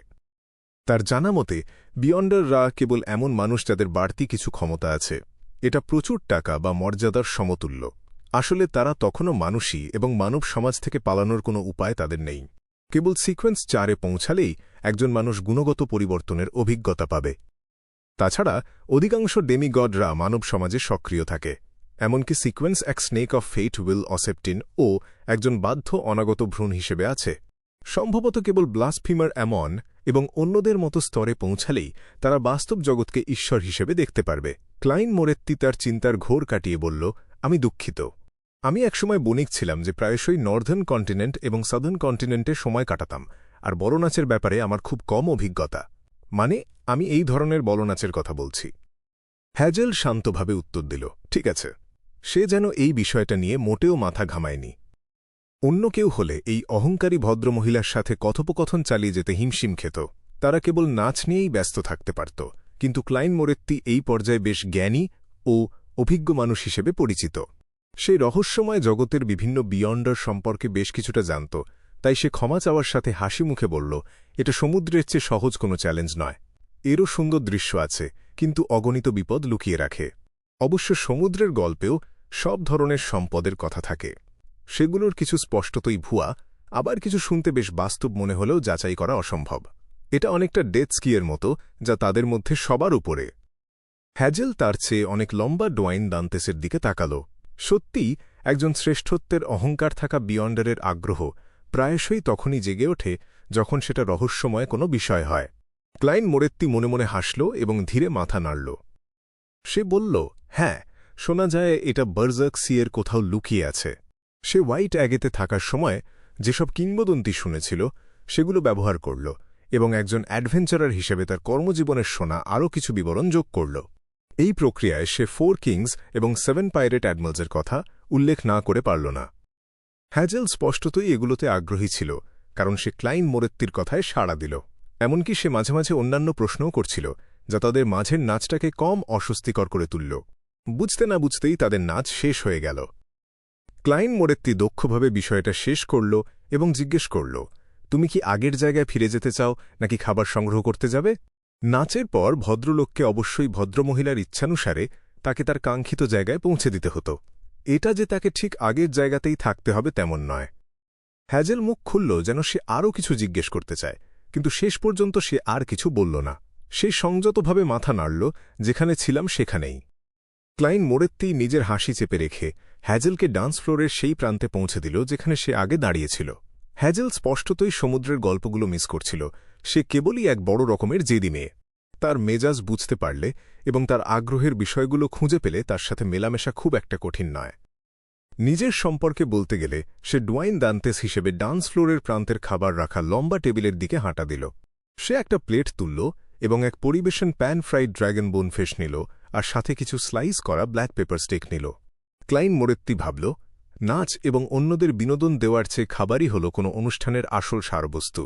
সে খাবার খাওয়ার সময় নিজেকে যথেষ্ট মার্জিত দেখানোর আপ্রাণ চেষ্টা করল। ঠিক সেই মুহূর্তে সে দেখল মাম ম্যারি এগিয়ে আসছে এবং লাল ওয়াইনে ভেজানো ফোয়ে গ্রাজের একটা টুকরো তার প্লেটে নিল। ক্লাইন মোরেত্তি যখন দেখল সে তার দিকে তাকাল, সে তখন উত্তরে নম্রভাবে হাসল ও মাথা নাড়ল। মাম ম্যারি জিজ্ঞেস করল, আমি আপনাকে কিভাবে সম্বোধন করব? আমি তো আগে কোনো বলনাচ বা ভোজসভায় আপনাকে দেখিনি, যেগুলো মেম্বার অফ পার্লামেন্ট মাস্ট আয়োজন করেন। হয়তো ডোয়াইন দান্তেসের ধূসর সাইড বার্ন এবং গাঢ় নীল চোখের কারণে সামান্য উঁচু গালের হাড়ের সাধারণ চেহারার মাম ম্যারি নিজেই জিজ্ঞেস করে বসল। ক্লাইন মোরেত্তি হাসল এবং উত্তর দিল, আমি একজন বণিক যে সবে ডেজি বে থেকে ফিরে এসেছি, নাম ডোয়াইন দান্তেস। আমি এই রাস্তাতেই থাকি। মাম, আপনার নাম জানার কি আমার সৌভাগ্য হবে? ম্যারি চিন্তিতভাবে মাথা নাড়ল এবং মোটামুটি বুঝে নিল যে এই লোকটি এমন একজন বণিক যে উচ্চ সমাজে ঢোকার চেষ্টা করছে, যেমনটা সে নিজেও একসময় করেছিল। সে হাসি মুখে বলল, ম্যারি শট, কয়েম কোম্পানির এক্সিকিউটিভ ডিরেক্টর। সে উল্লেখ করল না যে সে কয়েম কোম্পানির বৃহত্তম শেয়ার হোল্ডার, বা এটাও বলল না যে সে ন্যাশনাল অ্যাটমসফেরিক পলিউশন কাউন্সিলের সদস্য। এটা ছিল লোয়েন এর ধাঁচের এক ইশারা। ক্লাইন মোরেত্তি মনে মনে ভাবল, ম্যারিশট, সে কি তার আসল পারিবারিক উপাধি আবার ব্যবহার করছে? ঠিক, তার তো বিবাহবিচ্ছেদ হয়ে গেছে। সে হাসি মুখে বলল, আমি এই কোম্পানি সম্পর্কে জানি। এর মূল ব্যবসা হল অ্যান্থ্রাসাইট এবং উচ্চমানের কয়লা। এটি গত কয়েক মাসে দ্রুত প্রসারও লাভ করেছে। সত্যি বলতে আমার এতে বিনিয়োগ করার ইচ্ছা আছে, কিন্তু আমার মনে হয় অন্যদের সাথে প্রতিযোগিতা করার মতো ক্ষমতা আমার নেই। পরিবেশ দূষণ সংক্রান্ত বিল পাস হওয়ার পর অ্যান্থ্রাসাইট এবং উচ্চমানের কয়লার চাহিদা ব্যাপকভাবে বেড়ে গিয়েছিল। কয়েম কোম্পানি তাদের অতীত প্রচেষ্টার চেয়েও বেশি উন্নত করতে পেরেছিল। এর মোট মূল্যায়ন 2,25,000 পাউন্ড ছাড়িয়ে গিয়েছিল। ক্লাইন মোরেত্তি বিনিয়োগের কথা বলার সময় বাড়িয়ে বলছিল না। সে বিশ্বাস করত যে আগামী কয়েক বছর ধরে এই শিল্প আরও বেশি গুরুত্বপূর্ণ হয়ে উঠবে যতক্ষণ না মানুষ এর বিকল্প কোনো সম্পদ খুঁজে পায়। ম্যারি তার করা ন্যাশনাল অ্যাটমসফেরিক পলিউশন রিপোর্ট নিয়ে সবসময় খুব গর্বিত ছিল, সেই সাথে কয়েম কোম্পানির উন্নতি নিয়েও, তাই সেটা শুনে সে হাসি চেপে রাখতে পারল না। সে বলল, এর কারণ মানুষ তাদের বসবাসের পরিবেশের দিকে মনোযোগ দিতে শুরু করেছে। কথা বলে সে মৃদু দীর্ঘশ্বাস ফেলে বলল, যেমন যেমন এটা ভালো হচ্ছে, তার ফলে সমস্যাও বাড়ছে। সবেমাত্র পরিচিত হওয়ায় ক্লাইন মোরেত্তি সমস্যা সম্পর্কে জিজ্ঞেস করল না। মা ম্যারির সাথে পূর্ব পরিচিতি থাকায় সে সহজেই আগ্রহের বিষয় খুঁজে পেল এবং তার সাথে ভালো আলাপ জমাল।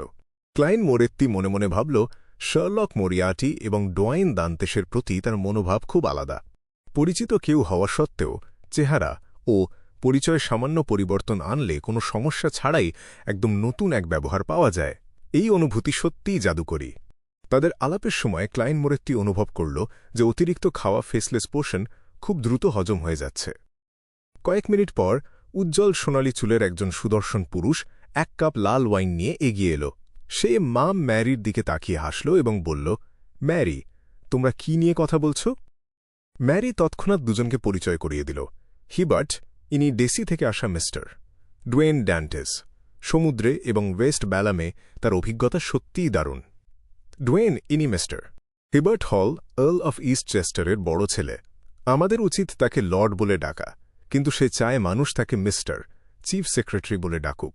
সে ন্যাশনাল অ্যাটমসফেরিক পলিউশন কাউন্সিলের চিফ সেক্রেটারি। ক্লাইন মোরেত্তি মনে মনে ভাবল, আমি তোমাকে নিয়ে আগে কথা বলতে শুনেছি। অবশ্য সেটা তখন যখন শার্লক মোরিয়ার্টি পরিচয় সক্রিয় ছিলাম। আর্ল অফ ইস্ট চেস্টার দেশের এক বড় অভিজাত। উচ্চ সমাজের দিক থেকে তাকে শীর্ষস্থানীয় ধরা হয়। ক্লাইন মোরেত্তি খুব নিচু না হয়েই নম্রভাবে মাথা নত করল। সে বলল, একজন সাধারণ নাগরিক হিসেবে আমার ধন্যবাদ গ্রহণ করুন। ন্যাশনাল অ্যাটমসফেরিক পলিউশন কাউন্সিলের কাজ আমাদের আরও ভালো পরিবেশে বসবাস করতে সাহায্য করেছে। হিবার্ট হল এই আন্তরিক প্রশংসায় বেশ খুশি হল, তাই সে হাসি মুখে উত্তর দিল, আমাদের সবার করা কঠোর পরিশ্রমের ফলেই এটা সম্ভব হয়েছে। পাশে থেকে ম্যারি হাসি মুখে বলল, ডোয়েন, এসব কথা আর বলো না। তুমি হিবার্টকে অহংকারী করে তুলবে। না, আমি মজা করছিলাম। সে আমার পরিচিত সমস্ত অভিজাত সন্তানদের চেয়েও বেশি বিনয়ী। এই সময় তার ইস্ট চেস্টার কাউন্টির এস্টেটে ছুটিতে থাকার কথা এবং বন্ধুদের সাথে শিকার করার কথা, কিন্তু মেম্বার অফ পার্লামেন্ট মাস্ট এর আমন্ত্রণে আমি যখন তাকে টেলিগ্রাম পাঠালাম, সে সাথে সাথে ফিরে এসেছে। হিবার্ট গুরুত্বের সাথে ব্যাখ্যা করল, শুধু এই বলনাচের জন্যই নয়, আরও অনেক বিষয় আছে যা আমার মনোযোগ দাবি করে। আমার বাবা আর্ল হল জুন মাসের আগে প্রায়শই ব্যাকল্যান্ড এবং আমাদের এস্টেটের মধ্যে যাতায়াত করতেন। ক্লাইন মোরেত্তি মনে মনে একটা প্রাথমিক ধারণা করল, এমন একজন ভদ্রলোক যে তার সামাজিক ভাবমূর্তিকে খুব বেশি গুরুত্ব দেয়। ম্যারি যখন সেটা শুনল, সে প্রসঙ্গক্রমে জিজ্ঞেস করল, আর কোনো কিছু কি তোমাকে আটকে রেখেছে? তুমি কবে ব্যাকল্যান্ড ছেড়ে যাচ্ছ? হিবার্ট খুব একটা চিন্তা না করেই বলল, আমার বেশিরভাগ কাজই শেষ হয়ে গেছে, কেবল একটা বিষয় বাকি আছে। আমার বোন অড্রি ব্যাকল্যান্ড বাইক কোম্পানির 10% শেয়ারের ব্যাপারে খুব আগ্রহী। সে তার আলোচনার জন্য একটি বিশেষজ্ঞ দল ভাড়া করেছে, আর আমি সেই বিষয়টি দেখাশোনার দায়িত্বে আছি। ক্লাইন মোরেত্তি মনে মনে দীর্ঘশ্বাস ফেলে ডেলিব্রেটলি বলল, আমিও সেই 10% শেয়ার কেনার চেষ্টার জন্য একটি দল খুঁজেছিলাম, কিন্তু আমি মাত্র 9,000 পাউন্ড পর্যন্ত প্রস্তাব দিতে পেরেছিলাম। দুর্ভাগ্যবশত আমি অন্য প্রতিযোগীদের সাথে পাল্লা দিতে পারিনি এবং হাল ছেড়ে দিতে বাধ্য হয়েছিলাম। হিবার্ট তাকে অবাক দৃষ্টিতে তাকাল এবং বলল, তোমার পছন্দ বেশ ভালো। সে তার পক্ষের দাম কত ছিল তা উল্লেখ করল না, যাতে তার প্রতিযোগী আবার এতে অংশ নিতে না পারে। 9,000 পাউন্ড। ম্যারি নীরবে বিড়বিড় করল, বুঝতে পারল সে ডোয়াইন দান্তেসের সম্পদকে কম মূল্যায়ন করেছিল। ঠিক সেই মুহূর্তে তৃতীয় নাচের সুর বাজল। হিবার্ট হল ম্যারির দিকে ফিরে বলল, আমার সাথে কি নাচের আনন্দটুকু নিতে পারো? ম্যারি তৎক্ষণাৎ তার হাত বাড়াল। আমি সেটার জন্যই অপেক্ষা করছিলাম।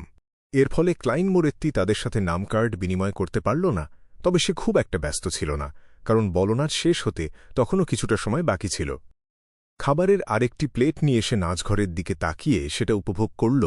মাদাম ও ভদ্রমহিলাদের নাচ দেখল। এই প্রক্রিয়ার মধ্যে সে লক্ষ্য করল যে মেম্বার অফ পার্লামেন্ট মাস্ট এবং মাম রিয়ানা একে একে বিভিন্ন অতিথিদের সাথে মিশছে, তাদের সাথে আনন্দের সাথে কথা বলছে এবং এমনকি তাদের সাথে নাচছেও। ওয়াল্টারের মতে অতিথিদের তালিকা নিশ্চিত করার পর আয়োজকদের প্রত্যেক অতিথির পছন্দ ও পটভূমি গুরুত্বের সাথে বিশ্লেষণ করতে হয়, যাতে তাদের সাথে আলাদাভাবে কথোপকথন বা কৌতুক করা যায়। এটা করা হয় যাতে সবাই মনে করে যে তাদের অনন্যভাবে দেখা হচ্ছে। উচ্চ সমাজে মেলামেশা করাটা বেশ ঝামেলার। ক্লাইন মোরেত্তি মনে মনে ব্যঙ্গ করে দীর্ঘশ্বাস ফেলে ভাবল, হয়তো কারণেই লোয়েনের ভদ্রলোকদের চুল পড়ে যাওয়ার প্রবণতা থাকে। সে তার খালি প্লেটের দিকে তাকাল। সে গুরুত্বের সাথে ভাবল যে তার অন্য কোনো ভদ্রমহিলা বা মাদামকে নাচের জন্য আমন্ত্রণ জানানো উচিত নাকি আরও কিছু খাওয়া উচিত। ঠিক সেই মুহূর্তে সে হ্যাজেল ম্যাক্টের অবয়ব তার চোখের কোণে দেখতে পেল। সে দ্রুত পায়ে তৃতীয় তলার দিকে এগিয়ে যাচ্ছিল।